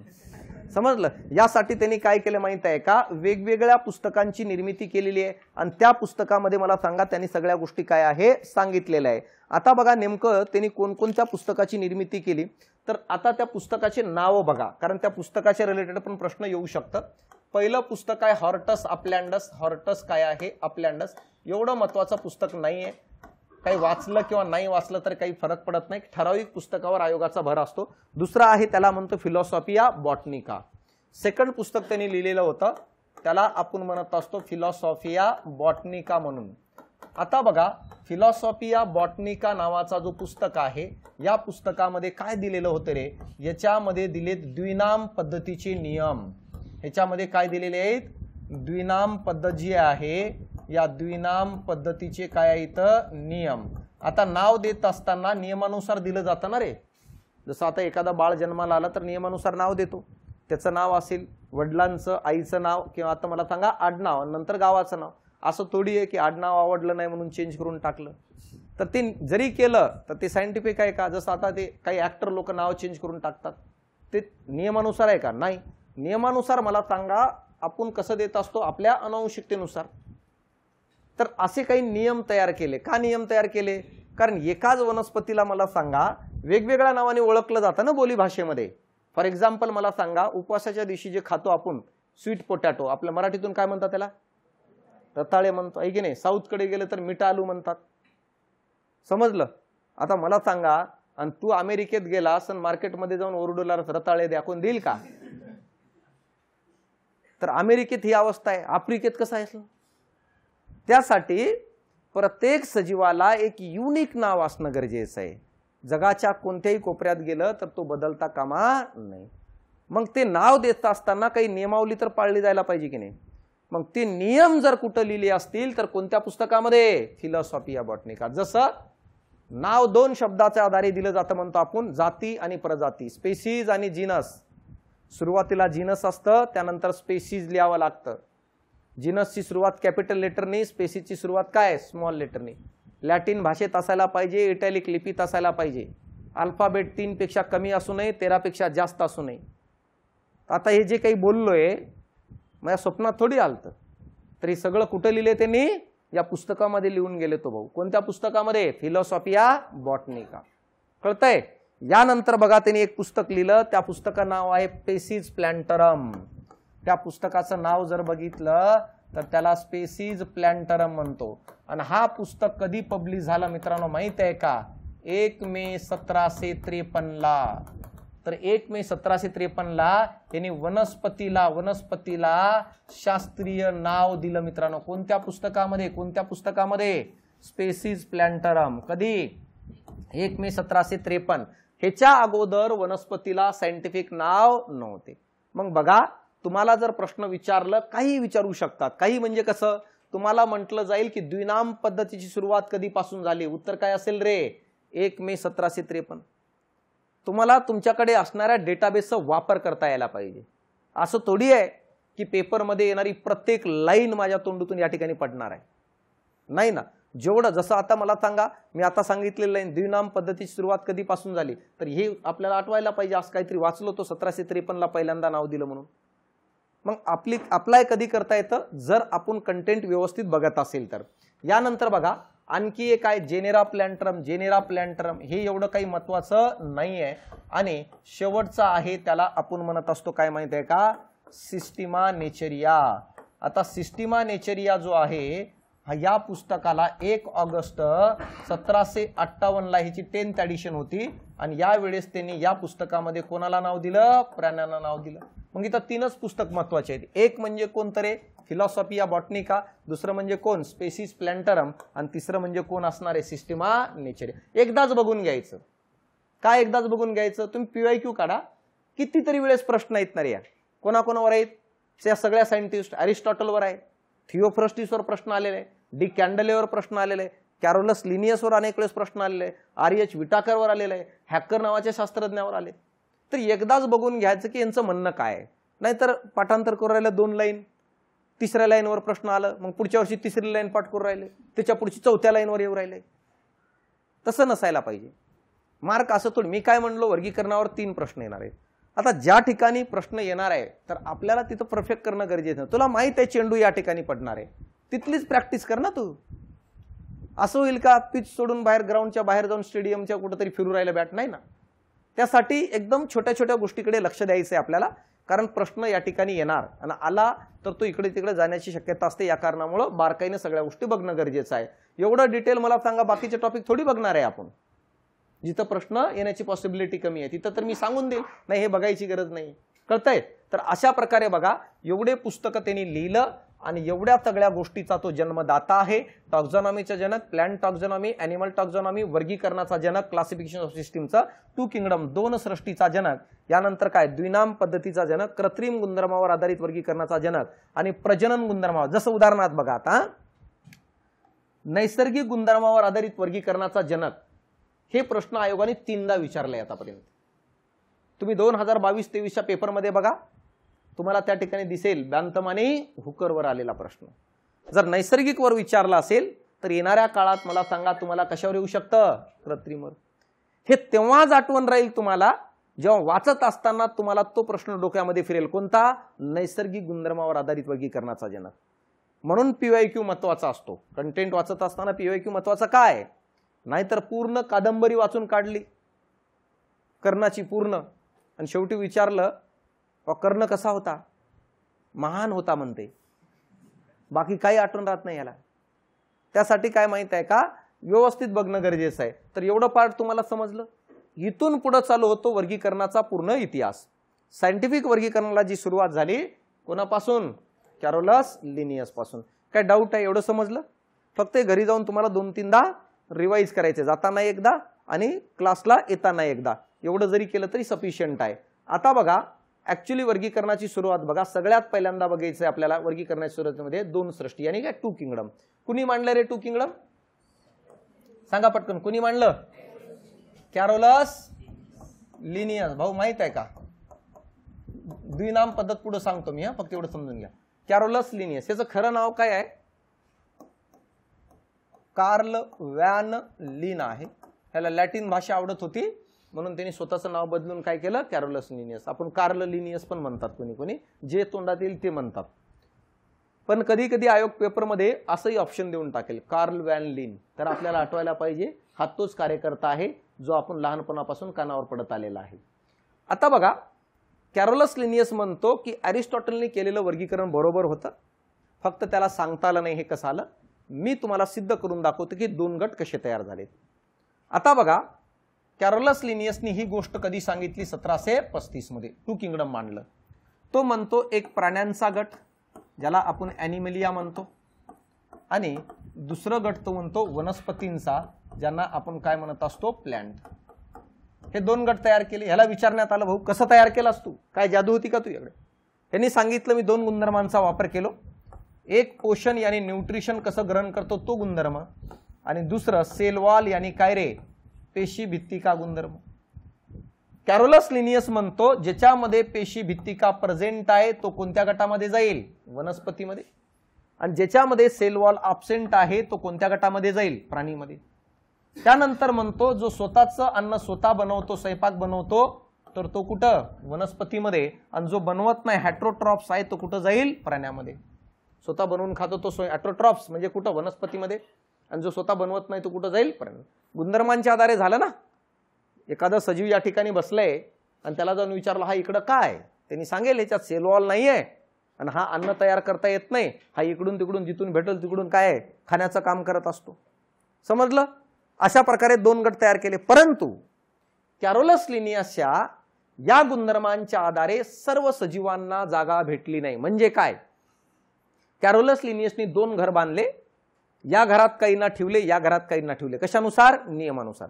परंतु काही सजीव असे होते न या घरात बसायच्या लायकीचे ते न या घरात बसायचे. मग अशांना कॅरोलस लिनियस म्हणतो माझ्या घरात जागा नाही. म्हणजे त्या सजीवांना कॅरोलस लिनियसच्या वर्गीकरणामध्ये जागा मिळालेली नाही. त्याच्यापैकी पहिलं कार्यकर्ता जर कोण असेल तर पहिलं कार्यकर्ता आहे बॅक्टेरिया, ज्याला आपण काय म्हणतो? जीवाणू. आता बॅक्टेरियाला का जागा भेटली नाही? कारण हे राहतच नव्हतं नीट भाऊ. का राहत नव्हतं? ह्याच्यातले काही स्वयंपोषी आहेत आणि काही काय आहे? परपोषी आहेत. समजलं? काही ऑटोट्रॉप्स आहेत आणि काही आहेत हेटेरोट्रॉप्स. मग जर असं असेल तर मला सांगा, मग अर्धे जीवाणू तिकडं ना अर्धे इकडं ना, मग हे कुठलं वर्गीकरण? हे तर वेगळं करून राहिले. या कारणामुळं जागा भेटली नाही. दुसरी गोष्ट, जीवाणूमध्ये सेल वॉल असते. सेल वॉल असते. मग सेल वॉल असते ह्याच्यानुसार कुठं जागा भेटेल त्याला? वनस्पतीमध्ये. मग वनस्पतीमध्ये भेटलं तर स्वयंपाक बनवून खायला पाहिजे होतं ना ते. पण तिथं गेल्यानंतर म्हणतोय मला फुकटची काही सवय आहे. कसं काय ठेवता येईल त्याला तिथं? नाही पॉसिबल. मग या कारणामुळं बॅक्टेरियाला जागा भेटली नाही. दुसरा एक कार्यकर्ता होता भाऊ, त्या कार्यकर्त्याला आपण युग्लिना म्हणतो. ह्याचा वेगळाच प्रॉब्लेम होता. हा काय करतं? दिवसा जर ह्याच्याकडे गेलं तर हा स्वतःचा अन्न स्वतः तयार करत होता, स्वयंपोषी ऑटोट्रॉप्स. आणि रात्री जर ह्याच्याकडे गेलं तर हा परपोषी गुणधर्म दाखवत होता. युग्लिना म्हणजे भाऊ माहित आहे का? युग्लिना म्हणजे एमपेशीचा तो कार्यकर्ता आहे. जर त्याच्याकडे तू दिवसा त्याच्या रूमवर गेलास ना तर तुला दिसेल की तो स्वतः स्वयंपाक बनवून राहिले, भांडे स्वतःच घासू राहिलं आणि अभ्यास पण करू राहिलं. तर तू बघितल्यानंतर मोटिवेट होशील की नाही रे? तू म्हणशील काय कष्ट आहे भाऊचं, किती अभ्यास करतोय. म्हणजे तो दिवसा काय? स्वयंपोषी. मग तू मोटिवेट झालास, घरी आलास, तू पण दिवसभर अभ्यास केलास, मोटिवेट होण्यासाठी आणखी संध्याकाळी गेलास त्याच्याकडे. संध्याकाळी जसं गेलास तर मित्रांनो माहित आहे का, तू दूर असताना तो कुठतरी जात होता लॉक लावून रूमला. मग तू गेलास मागे मागे, बघतो तर काय भाऊ ढाब्यामध्येच घुसला की. आता मग तुला शॉक बसेल की नाही? बसेल की नाही रे? मोटिवेशन 0 झालं ना तू. तर आता युग्लिनाचं सेम तसंच आहे. दिवसा त्याच्याकडे जर गेलं तर तो चांगलं चांगलं बनवून खाते स्वतः, आणि रात्री जर गेलं तर हातात कटोरा घेऊन निघते ते बाहेर. कोण? युग्लिना. म्हणजे रात्री कोणतं गुणधर्म दाखवतंय? परपोषी. मग जर असं असेल तर कुठं ठेवायचं रे त्याला नियमानुसार? प्राण्यामध्ये ठेवलं तर ते मला सांगा रात्रीच्या वेळेस काय नाही प्रॉब्लेम, पण स्वयंपाक विनाकारण सकाळी भांडे घासत बसेल ना स्वयंपोषी. आणि जर वनस्पतीमध्ये ठेवलं तर दिवसा बनवेल आणि रात्री काय तेच पातेलं घेऊन बाहेर निघेल. या कारणामुळं कॅरोलस लिनियस म्हणतो की अशाला जागा द्यायची नाही. आता तिसरं एक होतं त्याला जागा भेटली नाही, त्याचंही वेगळं प्रॉब्लेम होतं, ज्याला आपण कवक म्हणतो किंवा त्याला आपण काय रे फंगी म्हणून ओळखत असतो. ह्याचं काय प्रॉब्लेम आहे बघा. ह्याच्यामध्ये सेल वॉल असते. सेल वॉल काय रे असते. कॅरोलस लिनियसला कवकानी सांगितलं की माझ्यात सेल वॉल आहे. मग कॅरोलस लिनियसनी काय केलं? त्याला कुठं नेऊन ठेवलं? वनस्पतीमध्ये ठेवलं. कारण सेल वॉल काय त्याच्यामध्ये होती. त्यांनी दाखवलं फक्त काय? Cell wall. आणि मग कुठं नेऊन ठेवलं त्याला? वनस्पतीमध्ये. काही दिवसानंतर कॅरोलस लिनियसला कळालं हे स्वतःचं अन्न स्वतः बनवत नाही, हे उरलेलं सुरलेलं सगळ्यांचं खरकट खाते म्हणून. कळालं का? यालाच आपण काय म्हणत असतो? मृतोपजीवी म्हणतो. सॅफ्रोफायटिक, कुजलेल्या पदार्थावर जीवन जगणारे. मग मला सांगा उरलेलं सुरलेलं खायची गरजच नव्हती ना त्याला. मग कॅरोलस लिनियस म्हणतो जर तुला बनवता येत नसेल स्वयंपाक तू आलास कशाला इकडे? मार खायची काम आहे की नाही रे? सुरुवातीला सांगते सगळं बनवता येतं, नंतर म्हणते मला फक्त भांडे घासता येतं. असं नाही जमत ना. तर अशा प्रकारे मला सांगा कवकाला पण जागा देता आली नाही का? कारण जरी सेल वॉल असेल तर त्याला अन्न तयार करता येत नाही. मग अशा प्रकारे कॅरोलस लिनियसच्या वर्गीकरणामध्ये या त्रिमूर्तीला जागा भेटली नाही. कोणाकोणाला? जीवाणू, युग्लिना आणि कवक. बॅक्टेरिया, युग्लिना आणि फंगस. आणि 2 गट तयार झाले. कधीची गोष्ट आहे? 1735. यानंतर जवळपास 100 वर्ष लोकांना हेच पटलं, कारण ह्याच्या एवढं विद्वान कोणी जन्माला आलं नव्हतं, हेच पहिलं आलं. नंतर 100 वर्षाचं गॅप पडलं. 100 वर्षाच्या नंतर जवळपास 1866 मध्ये एक हुशार कार्यकर्ता आलं, त्याचं नाव काय रे, हॅकल. हॅकल येऊन काय म्हणतो माहित आहे का, की कॅरोलस लिनियसचं वर्गीकरण चुकीचं आहे. का? कारण जर तुम्ही सजीवांचं वर्गीकरण करत असाल तर सर्व सजीवांना जागा भेटणं गरजेचं आहे. तुम्ही काही गट तयार केले आणि काहींना जागा देत नाही, मग सजीवांचं वर्गीकरण कुठं झालं? जर मी या क्लासमध्ये गट तयार करतोय तर सगळे गटमध्ये तयार व्हायला पाहिजे नाही, निम्मे इकडे आणि निम्मे इकडे. मी 2-4ला बाहेर काढून दिलं, नाही तू हाईट लई कमी बाहेर नाही जमणार ना. तर 2 गट नियमानुसार तयार व्हायला पाहिजे. सेम इथं तोच आहे. हॅकल म्हणतो जर वर्गीकरण करायचं असेल तर सगळ्यांना जागा भेटणं गरजेचं आहे. आता मला सांगा, कॅरोलस लिनियस नुसार 2 घर बांधण्यात आलं, एका घराला नाव देण्यात आलं प्राणी आणि दुसऱ्या घराला काय रे, वनस्पती. आता हॅकल म्हणतो एक काम करू, जे काही उरले होते, जे दोन्ही घरात बसायच्या लायकीचे नव्हते, त्याच्यासाठी आपण 3रं घर बांधून टाकू ना. सिंपल लॉजिक, म्हणजे तिघही सगळे काय राहतील घरामध्ये. आणि अशा प्रकारे 3रं घर बांधलं आणि 3ऱ्या घराला नाव काय दिलं, प्रोटिस्टा. म्हणजे आता मला सांगा एकूण किती किंगडम झाले, 3. अशा प्रकारे 3 किंगडमचा शोध कुणी लावलं, हॅकल यांनी.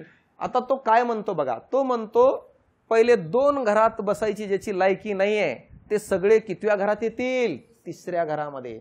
मग या 3ऱ्या घराचं नाव काय, प्रोटिस्टा. मग या 3ऱ्या घरामध्ये कोण कोण येतील रे, कोण कोण येतील सांगा पटकन. कोण? बॅक्टेरिया, जीवाणू येतील. यानंतर कोण, युग्लिना येईल. यानंतर कोण, कवक. हे 3 आले. मग आता वर्गीकरण परफेक्ट झालं की नाही? आता वर्गीकरण काय आहे, परफेक्ट झालं. आता 3 किंगडम तयार झाले, प्रोटिस्टामध्ये या 3घांचा समावेश झाला. मग आता निवांत होते, पण निवांत राहायला पाहिजे होतं ना. जसं बघा, वनस्पतीमध्ये जेवढ्यांना टाकले ते सगळे आनंदात राहत आहेत, एकदम हसून खेळून. प्राण्यामध्ये जेवढ्यांना टाकले ते सगळे आनंदात राहत आहेत, हसून खेळून. म्हणजे याचा अर्थ काय रे, त्यांच्यात जमतं. का जमतं? कारण त्यांच्यात सारखेपणा आहे. पण जेव्हा या घराकडे लक्ष जातो लोकांचं, तर नुसतं भांडे फेकून मारायचा आवाज येतो. म्हणजे याचा अर्थ काय, यांचं जमत नाही, पटत नाही यांचं, म्हणूनच भांड्यांचा आवाज येतो. आहे की नाही रे भाऊ? आता पटत नाही, नेमकं कोणाचं कोणासोबत पटत नाही हे लोकांना कळत नाही. नेमकं कोणाचं पटत नाही हे लोकांना कळत नव्हतं. हे कधी कळल रे, जर खिडकीतून बघितलं तर. आहे की नाही?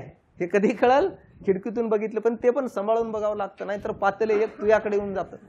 तर आता बघा, इथं खिडकीतून बघण्याचं काम जर कुणी केलं असेल तर त्या शास्त्रज्ञाचं नाव आहे काय रे, कोपलँड. ह्यांनी कधी बघितलं खिडकीतून माहित आहे का, 1938ला. समजलं? आणि जेव्हा कोपलँड यांनी खिडकीतून बघितलं तेव्हा कोपलँडला काय दिसलं माहित आहे का? तेव्हा कोपलँडला दिसलं जो जीवाणू होता ना, या जीवाणूला युग्लिनाने पकडलं होतं आणि कवक जो आहे ना मारत होता भाऊ. म्हणजे याचा अर्थ अन्याय कोणावर होऊ राहिलं, जीवाणूवर. समजलं? अन्याय कोणावर येऊ राहिलं, जीवाणू. आणि नुसता आवाज कोणाचा येत होतं, जीवाणूचा होता. तर आता बघा, कोणी पकडलेलं होतं रे, जीवाणूने. कुठं पकडलं होतं भाऊ, युग्लिनाने. मारत कोण होता, कवक. म्हणजे याचा अर्थ भांडणं व्हायचं कारण आता समजलं, दोघं एका बाजूला झालते आणि एक एकटा पडला होता, कोण, जीवाणू. का? कारण ते अपूर्ण पेशी असणारा बिचारा, कमी विकसित आहे, छोटस आहे, लहान आहे, कोणी मारतं ना रे त्याला. घरात लहान भाऊ जन्माला येणं म्हणजे याचा अर्थ काय रे, मार खाणं त्याचं काय जन्मसिद्ध हक्कच असतो एक प्रकारचा. तर आता बघा, तर जीवाणूला मारत होतं, एवढे मारत होतं भाऊ की कोपलँडला देखवलं नाही. कोपलँड म्हणतो माझ्या घरचे पैसे घालतो पण मी आणखी एक घर बांधून देतो. म्हणजे एकूण किती घर, 4.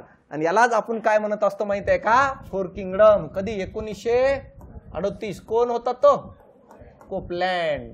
आता बघा बाकीचे 3, हे प्राणीवाले हे दररोज दिवाळी सेलिब्रेट करत होते, हे वनस्पतीवाले. आणि इथं प्रोटिस्टावालं. मग काय केलं कोपलँडने, कोणाला सोडवलं, जीवाणूला. आणि जीवाणूला एक घर बांधून दिलं आणि त्या घराला नाव काय दिलं, मोनेरा कोरेलका. त्याच्यामध्ये कोण आलं रे, बॅक्टेरिया आले, बॅक्टेरिया. समजलं? मग आता निवांत राहायला पाहिजे की नाही. किती किंगडम झाले, 4. तरी पण मित्रांनो माहित आहे का, प्रोटिस्टाच्या घरातून मला सांगा भांडे फेकायचा आणखी आवाज येतच होतं. म्हणजे याचा अर्थ आता कोणामध्ये लागला असेल, कोणामध्ये लागला असेल रे, त्या दोघांमध्ये. कोणी भेटलं नाही म्हणून काय आपसातच भांडायला लागले. कोण कोण होते, युगलिना आणि कोण कवक. तर हे दोघं पण नीट राहायला पाहिजे. हे दोघं आता राहिले नाही, एकमेकाला मारायला लागले. आणि हे मला सांगा कुणी बघितलं असेल खिडकीतून तर त्या शास्त्रज्ञाचं नाव काय? आर्यच विटाकर. कधी? 1969 ला. समजलं? मग आता मला सांगा आर्यच विटाकरनी कवकाला म्हटलं इथं कशाला भांडणं करत बसतो, त्याच्या नादी नको लागू, त्याचं काही खरं नाही, तुला तर काय अन्न बनवता वगैरे काही नाही. का भांडणं झालं असेल रे? का भांडणं? कारण युगलिनाचं काय माहिती आहे का? दिवसा स्वयंपोषी, रात्री काय परपोषी. कवक 24 तास परपोषी, आहे की नाही? फुकटची काही सवय लागलेली. का भांडणं होत असेल? बिचारा युगलिना दिवसात थोडंफार बनवून ठेवत असेल, रात्री लागेल म्हणून, आणि लपून खात असेल. या कारणामुळे काय जमत नसेल दोघांचं, म्हणून भांडणं होत होते. मग आता बघा आर्यच विटाकर म्हणतो काही भांडणं करू नको, तुला सेपरेट घर बांधतो, त्या घरात राह, काय खायचं ते खाय, उपासी मर, काही कर. आणि अशा प्रकारे मला सांगा आणखी एक घर ऍड झालं, म्हणजे किती? 5 किंगडम. कधी? 1969. कोण? आर्यच विटाकर. कोणकोणते 5 किंगडम? सगळ्यात पहिल्यांदा बघा, आता बघा प्राणी एक असणार आहे, हे वनस्पती ठेवा कुरेल का. या ठिकाणी बघा प्रोटिस्टा. आता प्रोटिस्टा मधून कोणाला काढलं? कवकाला, आणि त्याच्या नावानेच घराला नाव दिलं. समजलं? फंगस. आणि शेवटी मला सांगा कोण रे? मनोरा मोनेरा. कोण आलं त्याच्यामध्ये? जीवाणू. अशा प्रकारे मला सांगा किती? 5 किंगडम.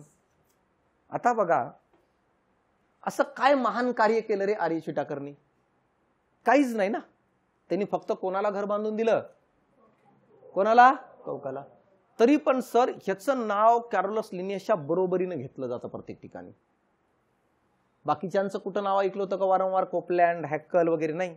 मग ह्याचं नाव कॅरोलस लिनियसच्या बरोबरीने का घेतलं जातं? कारण या कार्यकर्त्यांनी हे 5 गट गुणधर्मांच्या आधारे कसं आलं हे सिद्ध करून दाखवलं होतं, जे मी पुढे सांगतो तुम्हाला. आता समजलं? या कारणामुळे ह्याचं नाव घेतलं जातं. यानंतरच्या काळामध्ये कार्ल ओस नावाच्या शास्त्रज्ञांनी 6 किंगडम मांडलं होतं. त्या 6 किंगडम पद्धतीलाच काय म्हणतो आपण? 3 डोमेन. कोणी मांडलेलं? कार्ल ओस नावाचा शास्त्रज्ञ आहे, त्यांनी 6 किंगडम. आता हे 6 किंगडम कशाचं मांडलं माहिती आहे का? जे 5 किंगडम होते ना तेच मांडलं. 5 किंगडम कोण कोण होते? एक होतं कोण रे? मोनेरा. दुसरं कोणतं? प्रोटिस्टा. तिसरं कोणतं? फंगस, कवक. चौथं वनस्पती. आणि 5वं काय आहे? प्राणी, ॲनिमल. हे किती? 5 गट. कार्ल ओस काय म्हणतो माहित आहे का? मोनेरामध्ये जे बॅक्टेरिया येतात ना ते सगळे बॅक्टेरिया सारखी नाही आहेत. त्याच्यातील काही बॅक्टेरिया बाहेर येऊन म्हणतात आम्ही ह्यांच्यासोबत राहणार नाही कारण आम्ही ह्यांच्यापेक्षा वेगळे आहेत. समजलं? सुरुवातीला सारखेच वाटले पण नंतर कळालं की काय आहे, काही जीवाणू वेगळे आहेत. मग त्यांना वेगळं करावं लागेल की नाही रे? जर त्याच्यामध्ये घराघरातच भांडणं व्हायला लागलं मग मला सांगा वेगळं केल्याशिवाय ऑप्शन नाहीये. सेम तसंच मोनेरामधून काही जीवाणूला बाजूला काढलं ज्यांचं जमत नव्हतं आणि त्याला नाव दिलं काय माहित आहे का? आर्किया. ज्यांचं जमत नाही त्यांना काय नाव दिलं? आर्किया. आणि उरलेल्या जीवाणूला नाव दिलं मित्रांनो माहित आहे का? काय आहे? बॅक्टेरिया. बॅक्टेरिया. आणि उरलेले प्रोटिस्टा पासून मला सांगा प्राणीपर्यंत या चौघांना एक नाव दिलं, तो म्हणजे युकॅरिया. मग आता बघा अशा प्रकारे 3 डोमेन कोणते? आर्किया, बॅक्टेरिया आणि काय? युकॅरिया. जर तुम्हाला 3 डोमेन विचारलं तर कोण येईल? आर्किया, बॅक्टेरिया आणि युकॅरिया. जर तुम्हाला विचारलं कार्ल ओसच्या 3 डोमेन मध्ये मोनेराचे किती गटात वर्गीकरण केले तर किती? 2 गटामध्ये. आणि जर 6 किंगडम जर विचारलं तर 6 किंगडम कसं बघा? आर्किया, बॅक्टेरिया आणि या युकॅरिया मधील किती? 4. म्हणजे टोटल किती? 6. तर अशा प्रकारे 6 किंगडम मांडण्यात आलं. परंतु पुढील काळामध्ये या 6 किंगडमला जास्त मान्यता भेटली नाही. आजच्या घडीला पण जर आपण वनस्पती, प्राणी किंवा कोणत्याही सजीवांचं वर्गीकरण करत असेल तर मूलभूत आधार म्हणून जर कोणाला घेत असेल तर कोणाला घेतो आपण? 5 किंगडम. मग आपल्याला इथून पुढचा जो वर्गीकरणाचा जो काही डेटाबेस बघायचा आहे तो कशाच्या आधारे बघायचा असेल तर तो बघायचा मित्रांनो माहित आहे का? 5 किंगडमच्या आधारे. तर मला सांगा एवढं डेटाबेस तुम्हाला क्लिअर झालं का? बघा एकदा वाचून. कोणच्याकडे नोटबुक वगैरे आहे का? नाही का कोणाकडे? थांबा एक मिनिट.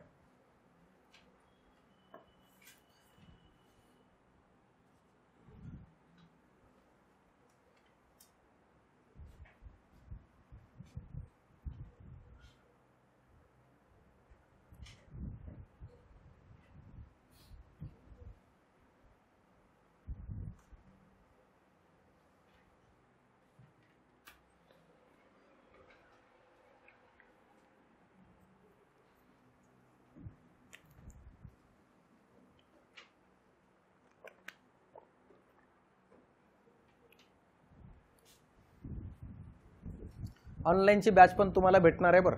ही जी बॅच रेकॉर्ड होणार आहे ना ही देणार आहे तुम्हाला. का? कारण की बॅच संपल्याच्या नंतर गट कला वेळ आहे आणि जेव्हा तुम्ही रिव्हिजन करता ना, रिव्हिजन करत असताना समजलं असेल तरच रिव्हिजन करा, अदरवाईज करू नका. आणि जर रिव्हिजन करताना तुम्हाला वाटलं की एखादा टॉपिक आपल्याला समजत नाही आहे तर बॅचमध्ये जायचं आणि तेवढंच सेक्शन बघायचं, सुरुवातीपासून बघत नाही बसायचं. नाहीतर काय आहे, टेबलवर पाय ठेवले आणि नुसतं बघू राहिले, लिहित वगैरे काही नाही, तसं नसायला पाहिजे. यासाठी बॅच पण तुम्हाला उपलब्ध करून देणार, मार्क यायला पाहिजे. बघा हा पुस्तकाची सॅम्पल ही कॉपी आहे, त्याच्यामध्ये सांगतो.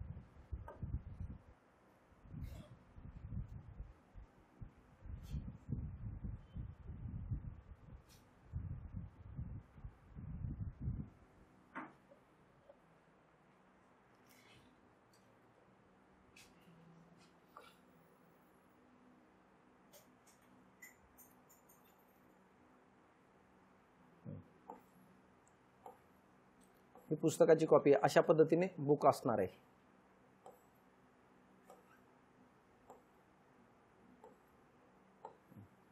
हे बघितलं ना आपण सगळं.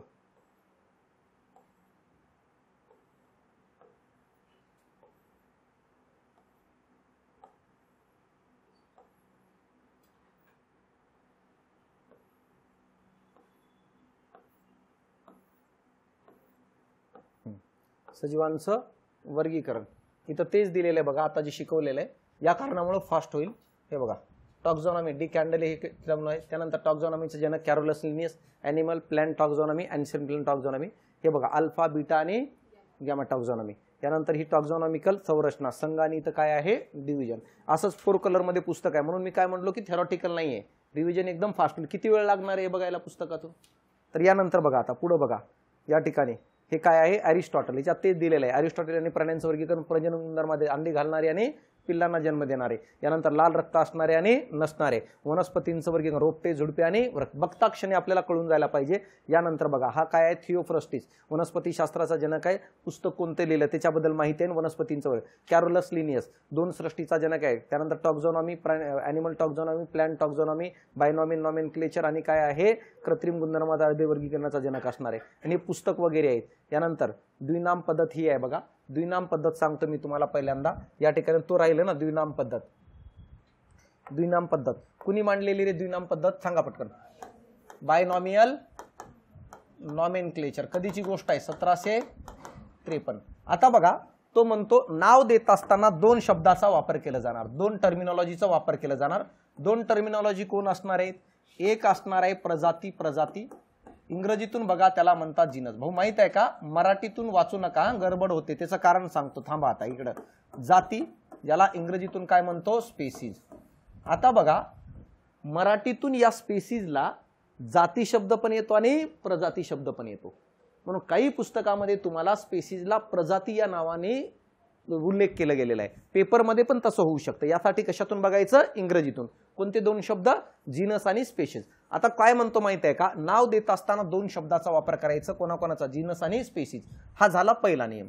दुसरा नियम काय म्हणतो माहित आहे का, सुरुवात जर बघितलं, सुरुवात ही कशाने करायचं, जीनसनी करायचं. आणि त्यानंतर काय लिहायचं, त्या सजीवाची काय लिहायची, स्पेशीज. उदाहरणामध्ये सांगतो, आपण घेऊया, कोणाला नाव माहित आहे का, वाघ. वाघाला नाव देऊया. तर वाघाचे जर स्पेशीज बघितली तर काय असणार आहे, टायग्रिस. आणि जर आपण त्याचं जीनस बघितलं तर काय असणार आहे, पॅन्थेरा. पॅन्थेरा. म्हणून सगळ्यात पहिल्यांदा मला सांगा काय येईल रे, पॅन्थेरा येईल. पॅन्थेरा, पॅन्थेरा हा काय झालं, जीनस. आणि नंतर मला सांगा स्पेशीज कोणते येईल, टायग्रिस. आता बघा, नाव देत असताना बघा 2 शब्दाचा वापर, एक काय जीनस, दुसरं कोणतं, स्पेशीज. सुरुवातीला काय, जीनस, आणि नंतर काय, स्पेशीज. यानंतर बघा, जो जीनस आहे त्याचा जो सुरुवातीचा लेटर आहे तो लिहायचं कॅपिटल. कॅपिटल. आणि जो स्पेसीजचा सुरुवातीचा लेटर आहे तो काय लिहायचं, स्मॉल. बघा आहे की नाही, हे कॅपिटल आणि हे काय असणार आहे, स्मॉल असणार आहे. या व्यतिरिक्त हे नाव जो आहे लॅटिन भाषेत पाहिजे, लॅटिन भाषेत पाहिजे. आणि लिपी जर बघितलं तर काय रे, इटॅलिक. इटॅलिक काय असणं गरजेचं आहे, लिपी असणं गरजेचं आहे.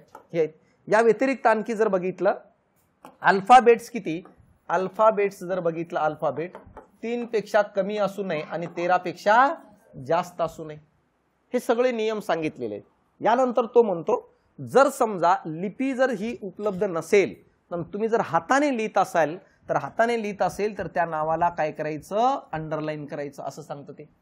हाताने लिहित असेल तर त्या नावाला अंडरलाईन, आणि ज्यांनी नाव दिलं त्याचं नाव पुढे शॉर्ट मध्ये लिहायचं. जसं उदाहरणामध्ये लिनियसने दिलं असेल तर LINN. तर ही नियमावली आहे, बस एवढं लक्षात ठेवा. काय नाव देत असताना दोन शब्दाचा वापर, जिनस आणि स्पेसिस.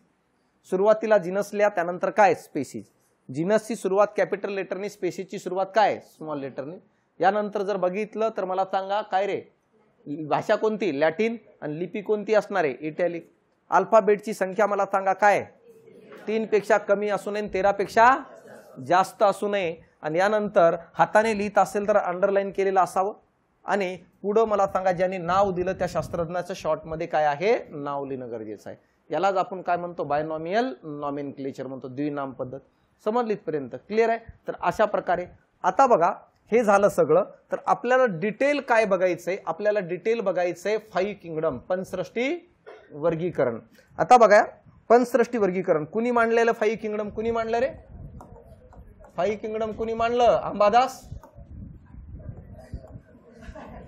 अंबादासनी मांडलं का, बघा एक कोण असेल रे, आर्यच विटाकर.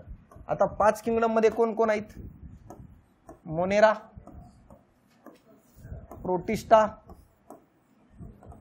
तिसरं कोणतं कवक फंगस, 5वं प्लांट, चौथं आणि 5वं प्राणी यानी ॲनिमल्स. हे 5 गट कसे आले गुणधर्मांच्या आधारे, हे जर कुणी सांगितलं असेल तर हे आर्यच विटाकरने सांगितलं. बघा आता सांगतो हे कसं आले. हे जर कळालं तर पुढचं समजायला सोपं जाईल, कारण एकमेकावर डिपेंड आहे. जसं 2 किंगडम समजलं असेल तर 3 किंगडम, 3 किंगडम 4 आणि 4 नंतर काय 5, अशा पद्धतीने. आता या 5 गटांचं नियमानुसार वर्गीकरण करत असताना पहिल्या गुणधर्मांचा वापर केला यांनी. काय म्हणतो माहित आहे का, पेशीची संरचना किंवा कॉम्प्लेक्सिटी ऑफ सेल, पेशीची जटिलपणा असंही म्हणतो आपण. म्हणजे काय, पेशीची संरचना सगळ्यात पहिल्यांदा 1925 मध्ये चॅटन नावाच्या शास्त्रज्ञांनी करून दाखवलं होतं. काय की पृथ्वी तलावर असणाऱ्या सजीवांमध्ये 2 प्रकारच्या पेशी आढळतात त्याच्या संरचनेवरून. समजलं काय म्हणतो मी, इकडे लक्ष द्या. मी जर तुम्हाला म्हटलो की नेमकं पेशीची संरचना किती प्रकारची असतात, तर चॅटन यांनी सांगितलं की पृथ्वीवर जेवढे सजीव आहेत त्यांच्या सजीवातील सेल जर उलगडून बघितलं तर त्याच्यामध्ये 2 प्रकारचे आपल्याला काय सेल आढळताना दिसतात.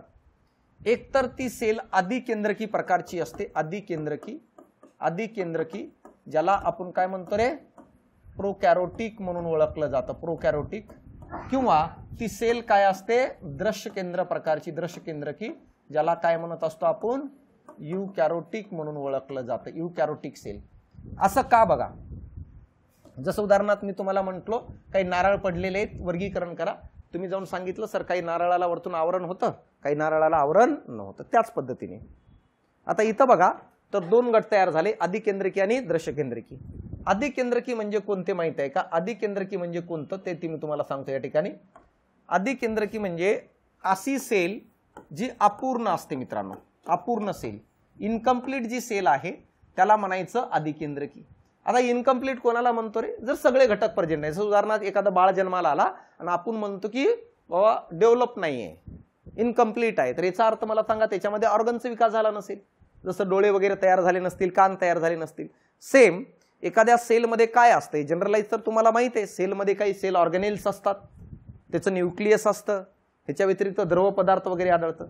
पण जेव्हा तुम्ही अधिकेंद्रकी प्रकारची सेल बघता तर त्या सेलमध्ये तुम्हाला फक्त द्रव भाग दिसतं आणि त्या द्रव भागामध्ये अशा प्रकारे DNA विखुरलेला दिसतो.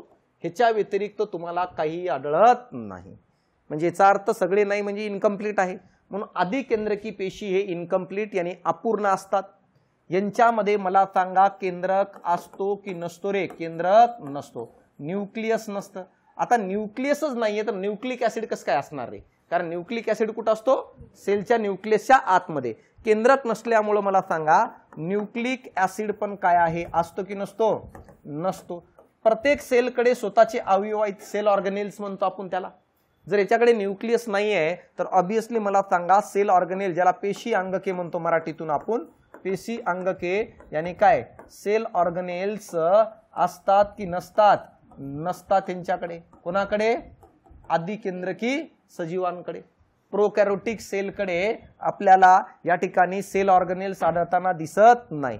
पाचवं पॉइंट जर बघितलं तर डीएनए जो आहे ना या पेशीचा संपूर्ण पेशीत असतं. पेशीत काय आहे, विखुरलेला असतो. का? कारण की जनरली डीएनए कुठं आढळतो रे, न्यूक्लियसच्या आतमध्ये. जर न्यूक्लियसच नाही आहे तर ऑब्विसली मला सांगा तो सगळीकडे काय झालेला असेल, विखुरलेला असेल. जसं उदाहरणामध्ये घरामध्ये किचन रूमच नाही आहे तर कसं काय कन्फर्म सांगशील रे की बाबा याच ठिकाणी स्वयंपाक बनवलं जाते? नाही ना, कुठेही बनवू शकतं, कुठेही काय होऊ शकतं. तर सेम इथं तोच आहे. जनरलाइज पद्धतीने जर बघितलं तर एखाद्या सेलच्या आतमध्ये डीएनए न्यूक्लियसच्या आतमध्ये आढळतो, पण इथं न्यूक्लियस नाहीये. मग तो डीएनए सगळीकडे पसरेल की नाही?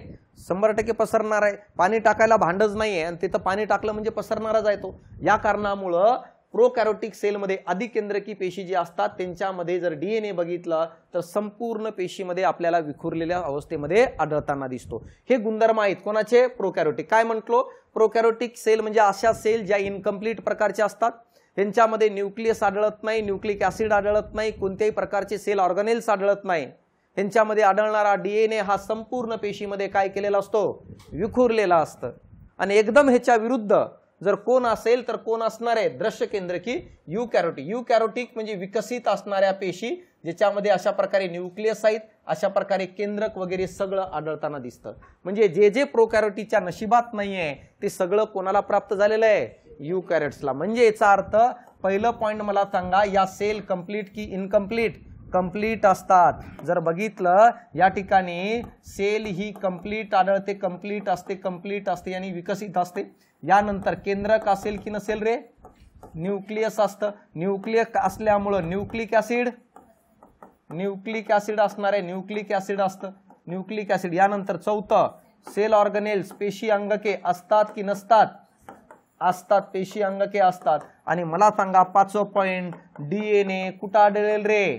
फक्त आणि फक्त किचन रूम म्हणजे कोणामध्ये? केंद्रकात. काय डाऊट? हे जर कुणी सांगितलं असेल तर हे 1925 ला कुणी? चॅटर्न नावाच्या शास्त्रज्ञांनी सांगितलं. आणि या गुणधर्मांचा वापर कुणी केला असेल तर आर्यच विटाकरने केलं. कसं केलं बघा. आर्यच विटाकर त्या 5 जणाला म्हणतो. 5 घर होते ना, कोणकोणते? मोनेरा, प्रोटिस्टा, कवक, वनस्पती आणि प्राणी. त्या 5ला काय म्हणतो आर्यच विटाकर माहिती आहे का? आर्यच विटाकर म्हणतो या ठिकाणी बघा, तुमच्या बघा सजीवांचं वर्गीकरण करताना आर्यच विटाकर म्हणतो तुमच्यापैकी असे कोण आहेत जे आदिकेंद्रकी प्रकारचे असतात ते बाजूला या. म्हणजे कोण रे? प्रोकॅरियोटिक. आणि तुमच्यापैकी कोण आहे असे जे विकसित पेशी असते त्यांच्यामध्ये दृश्य केंद्रकी ते बाजूला व्हा, युकॅरियोटिक. तर एकूण किती होते रे? 5. त्या 5 पैकी एकाने हात वरती केलं, तो म्हणजे सर्वात लहान, ज्याला बांधून मारत होते. कोण? कोण रे? बॅक्टेरिया. तर त्याच्यामुळे तर मार खात होता ना, नाहीतर तो एकदम विकसित राहिला असतं तर तो बांधला असतं ना दुसऱ्याला. मग तो मार खाण्याचं कारणच दे, तो विकसित झालेलं नव्हतं. मग त्याला सेपरेट घर बांधून दिलं तर कुणी? त्याला घर कुणी बांधून दिलं तर? मी? कोपलँड. तर आता बघा, तर या 5 पैकी त्यांनी हात वरती केलं, कुणी? तोच मार खाणारा. नाव काय? मोनेरा. मोनेराने म्हटलं माझ्याकडे असणारे जे सगळे आहेत या सगळ्यांच्या पेशी कशा आहेत? अपूर्ण आहेत, इनकम्प्लीट. म्हणून ते या गटामध्ये, समजलं. आणि बाकी सगळे 4 म्हटलं की आम्ही विकसित घरचे आहेत, खात्यापित्या घरचे. कोण कोण? प्रोटिस्टा, कवक, वनस्पती आणि प्राणी. काय म्हणले? आम्ही खात्यापित्या घरचे आहेत, कारण खाऊन पिऊन गुबगुबीत होते ना ते. तर आता बघा, मग या मोनेराचं गुणधर्म काय रे? तुम्हाला जर प्रश्न विचारलं मोनेरामध्ये कोणते सजीव येतात? मोनेरामध्ये अधिकेंद्रकी येतात. मोनेरामध्ये कोण येतं? बॅक्टेरिया. काय गुणधर्म आहे मोनेराचं? मोनेरामध्ये असणाऱ्या सजीवात अपूर्ण पेशी, इनकम्प्लीट सेल का? अरे यस की नो? केंद्रक नसतं. यानंतर केंद्रक द्रव्य, न्यूक्लिक ऍसिड, केंद्रक द्रव्य नसते. पेशी अंगके, सेल ऑर्गनेल्स असतं? नसतं. सेल ऑर्गनेल्स नसतं. डीएनए संपूर्ण पेशीत की केंद्रकात? संपूर्ण पेशीत असतं. झालं ना? हे गुणधर्म आहेत कोणाचे? मोनेरा, जीवाणू यांनी कोणाचे? अधिकेंद्रकी पेशीचे. आता इकडे राहिले कोण? 4. त्यांना वेगळं करावं लागेल की नाही? मग यासाठी वेगळ्या गुणधर्मांचा वापर करावा लागेल ना. आता आर्यच विटाकर या चौघांना म्हणतो, एक सांगा तुमच्यापैकी कोण असा आहे ज्याच्यात विकसित पेशी आहे पण एकच आहे. विकसित पेशी आहे पण काय आहे, एकच आहे. म्हणजे याचा अर्थ मला सांगा, ह्याच्यातून कोणाला वेगळं करायचं होतं त्यांना द्रशकेंद्रिकेमधून. एक पेशी जे आहे ते काय व्हायला पाहिजे, बाजूला, आणि बाकी बहुपेशी जे आहेत मल्टीसेल्युलर ते काय व्हायला पाहिजे, बाजूला. तर तो म्हणतो विकसित पेशी आहे पण एकाच पेशीपासून त्याचं शरीर बनलं असेल तर ते बाजूला व्हा, आणि विकसित पेशी आहे आणि मल्टी सेल पासून बनलेलं असेल तर ते काय करा, बाजूला. तर या चौघांपैकी ज्यांनी हात वरती केलं त्या कार्यकर्त्याचं नाव जर कोण असेल तोच नंतर भांडणं करणारा कोण, प्रोटिस्टा. प्रोटिस्टाने सांगितलं माझ्याकडे विकसित पेशी आहे, सेल आहे, परंतु किती आहे, एकच. म्हणून बघा प्रोटिस्टामध्ये अशा प्रकारची एकच सेल आहे पण विकसित आहे की नाही. या ठिकाणी मोनेरामध्ये एकच सेल आहे पण विकसित आहे का, नाही. मग प्रोटिस्टाचं गुणधर्म काय, प्रोटिस्टाचं गुणधर्म काय. सगळ्यात पहिलं पॉइंट, पेशी काय रे, परिपूर्ण. पेशी काय, परिपूर्ण. जे जे मोनेराच्या नशिबात नाही ते सगळं कोणाला भेटलं, प्रोटिस्टाला. कळालं, प्रोटिस्टाला. तर पेशी परिपूर्ण आहे. दुसरं गोष्ट मला सांगा, केंद्रक काय रे, असतं. यानंतर केंद्रक द्रव्य असणार आहे, न्यूक्लिक ऍसिड असतं, केंद्रक द्रव्य असतं. यानंतर चौथं पॉइंट जर बघितलं, पेशी अंगके, पेशी अंगके असतात कोणामध्ये, पेशी अंगके असतात कोणामध्ये, प्रोटिस्टामध्ये. यानंतर मला सांगा डीएनए फक्त आणि फक्त कुठं बसले, घरात, कुठं, केंद्रकात असतं. तरी पाठांतराची गरजच पडून येणार आहे. एक प्रोटिस्टा माहिती आहे किंवा मोनेरा माहित असेल तर प्रोटिस्टा कळून जायला पाहिजे. आणि इथं जर पाठांतराची गरज पडत असेल तर जिथं पुढे आणखी आयोग डेप जाऊ शकतो तिथं कसं करणार, मग एनर्जी जर इथंच वेस्ट केली तर. हे आपल्याला जनरलाइज पद्धतीने यायला पाहिजे. आणि जिथं खरंच एनर्जी वेस्ट करायची तिथं सांगेल ना की इथं तू भिंतीवर लिहायला सुरुवात कर म्हणून. समजलं, मी सांगेल हातावर कधी लिहायचं, भिंतीवर कधी लिहायचं, ते कंटेंटवर डिपेंड आहे. बघा काय लिहायचं, काय लिहायचं रे,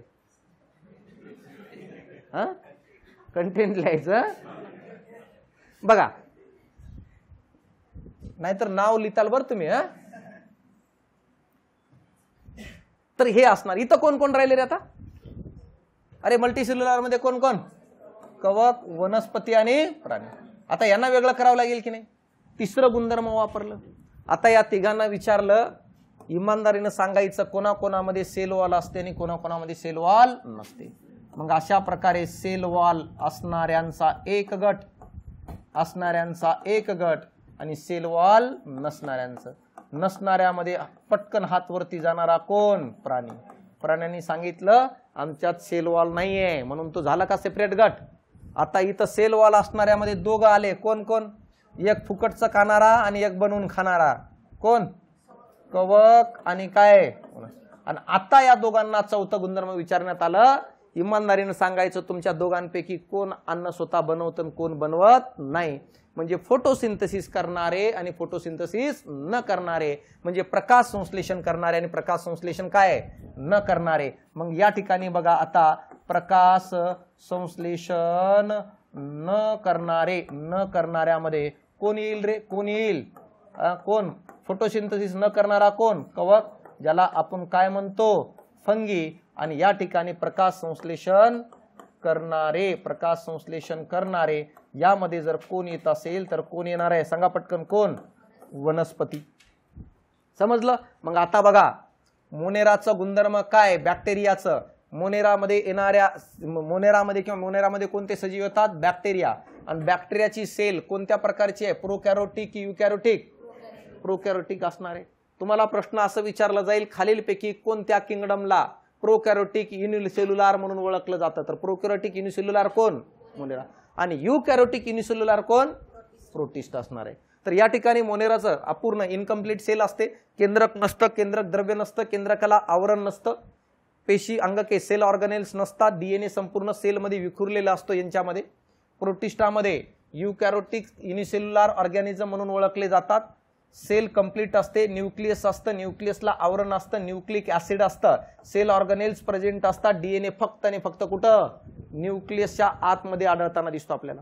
आणि यानंतर मला सांगा कवकाच्या बाबतीत योग्य विधाने निवडा. विचारलं जाईल खालीलपैकी कोणत्या सजीवाला दृश्य केंद्र की बहुपेशीय पेशी भित्तिका असणारे परंतु प्रकाश संश्लेषण न करणारे सजीव म्हणतात.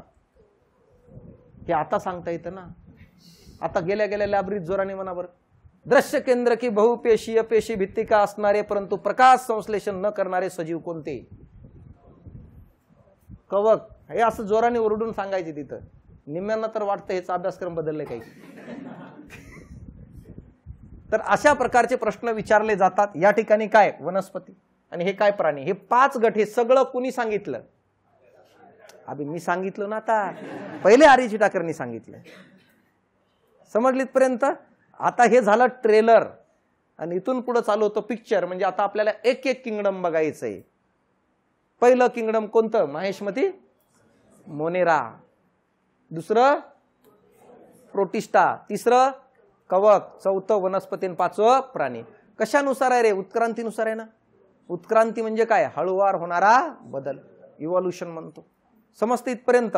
तर हे झालं. हे सगळं हिस्टोरिकल बॅकग्राऊंड आहे. अनेक वेळेस याच्यावर प्रश्न विचारण्यात आलेला आहे. आता पुढच्या लेक्चरमध्ये आपल्याला बघायचंय तो म्हणजे कोण? मोनेरा. तो आपण उद्या चालू करूया कारण की स्टार्ट आणि एंड होणं गरजेचं आहे. बघा काय काय बघितलं एकदा रिकॉल करतो. सगळ्यात पहिल्यांदा टॉक्झॉनॉमीच्या बाबतीत बघितलं. टॉक्झॉनॉमी म्हणजे काय? अशी संरचना. सजीवांचं वर्गीकरण किंवा ओळख जर नियमानुसार केलं जात असेल तर तयार होणाऱ्या संरचनेला टॉक्झॉनॉमी म्हणत असतो. टॉक्झॉनॉमी हा शब्द कुणी वापरलं? डी कॅन्डले यांनी. टॉक्झॉनॉमीचा जनक यानी फादर ऑफ टॉक्झॉनॉमी कोण? कॅरोलस लिनियस. ॲनिमल टॉक्झॉनॉमीचा जनक कॅरोलस लिनियस. प्लांट टॉक्झॉनॉमीचा जनक कॅरोलस लिनियस. ॲन्सेन प्लांट टॉक्झॉनॉमीचा जनक कोण? थिओफ्रस्टिस आहे. कळू राहिलं. यानंतर आपण बघितलं अल्फा टॉक्झॉनॉमी कशावर डिपेंड आहे? बाह्य संरचना. यानंतर बीटा टॉक्झॉनॉमी बाह्य संरचना, अंतर्गत संरचना आणि काय? जनुकीय गुणधर्म, जेनेटिक मटेरियल. तिसरं ओमेगा टॉक्झॉनॉमी कशावर डिपेंड आहे? उत्क्रांती, इव्हॉल्युशन यानी फायलोजेनिक वर.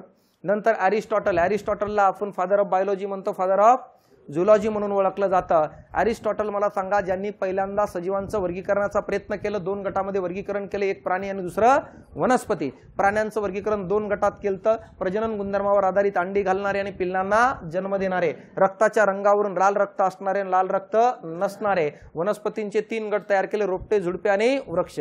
यानंतरच्या काळामध्ये त्याचा विद्यार्थी कोण? थिओफ्रस्टिस. याला आपण फादर ऑफ बॉटनी म्हणतो किंवा ॲन्सेन प्लांट टॉक्झॉनॉमीचा जनक म्हणत असतो. यांनी वनस्पतींचे 4 गट तयार केले. आणि मला सांगा यांनी पुस्तक लिहिलं होतं बॉटनीवर पहिला, ज्याला काय म्हणत असतो? काय कोणतं? कोणतं पुस्तक? कोणतं? प्लॅन्टरम. हिस्टोरिकल प्लॅन्टरम. यानंतरच्या आधुनिक कालखंडामध्ये वर्गीकरणाचा पाया घालणारा कोण? कॅरोलस लिनियस. कॅरोलस लिनियसला आपण टॉक्झॉनॉमीचा जनक, प्लांट टॉक्झॉनॉमीचे जनक, ॲनिमल टॉक्झॉनॉमीचा जनक, वर्गीकरणाचा जनक म्हणत असतो. द्विनाम बायनॉमियल नॉमेनक्लेचरचा जनक म्हणतो. यानंतर काय? 2 किंगडमचा जनक आहे. कृत्रिम गुणधर्मावर आधारित वर्गीकरणाचा जनक असणार आहे. प्रजनन गुणधर्मावर आधारित पण वर्गीकरणाचा जनक. पुस्तक लिहिलं पहिला हॉर्टस लॅपलँडस. दुसरं कोणतं? फिलॉसॉफिया बॉटनिका, ज्यामध्ये द्विनाम पद्धतीचे काय नियम. तिसरं कोणतं? स्पेसिस प्लॅन्टरम. 1 मे 1753 ला यामध्ये पहिल्यांदा वनस्पतीला शास्त्रीय नाव दिले.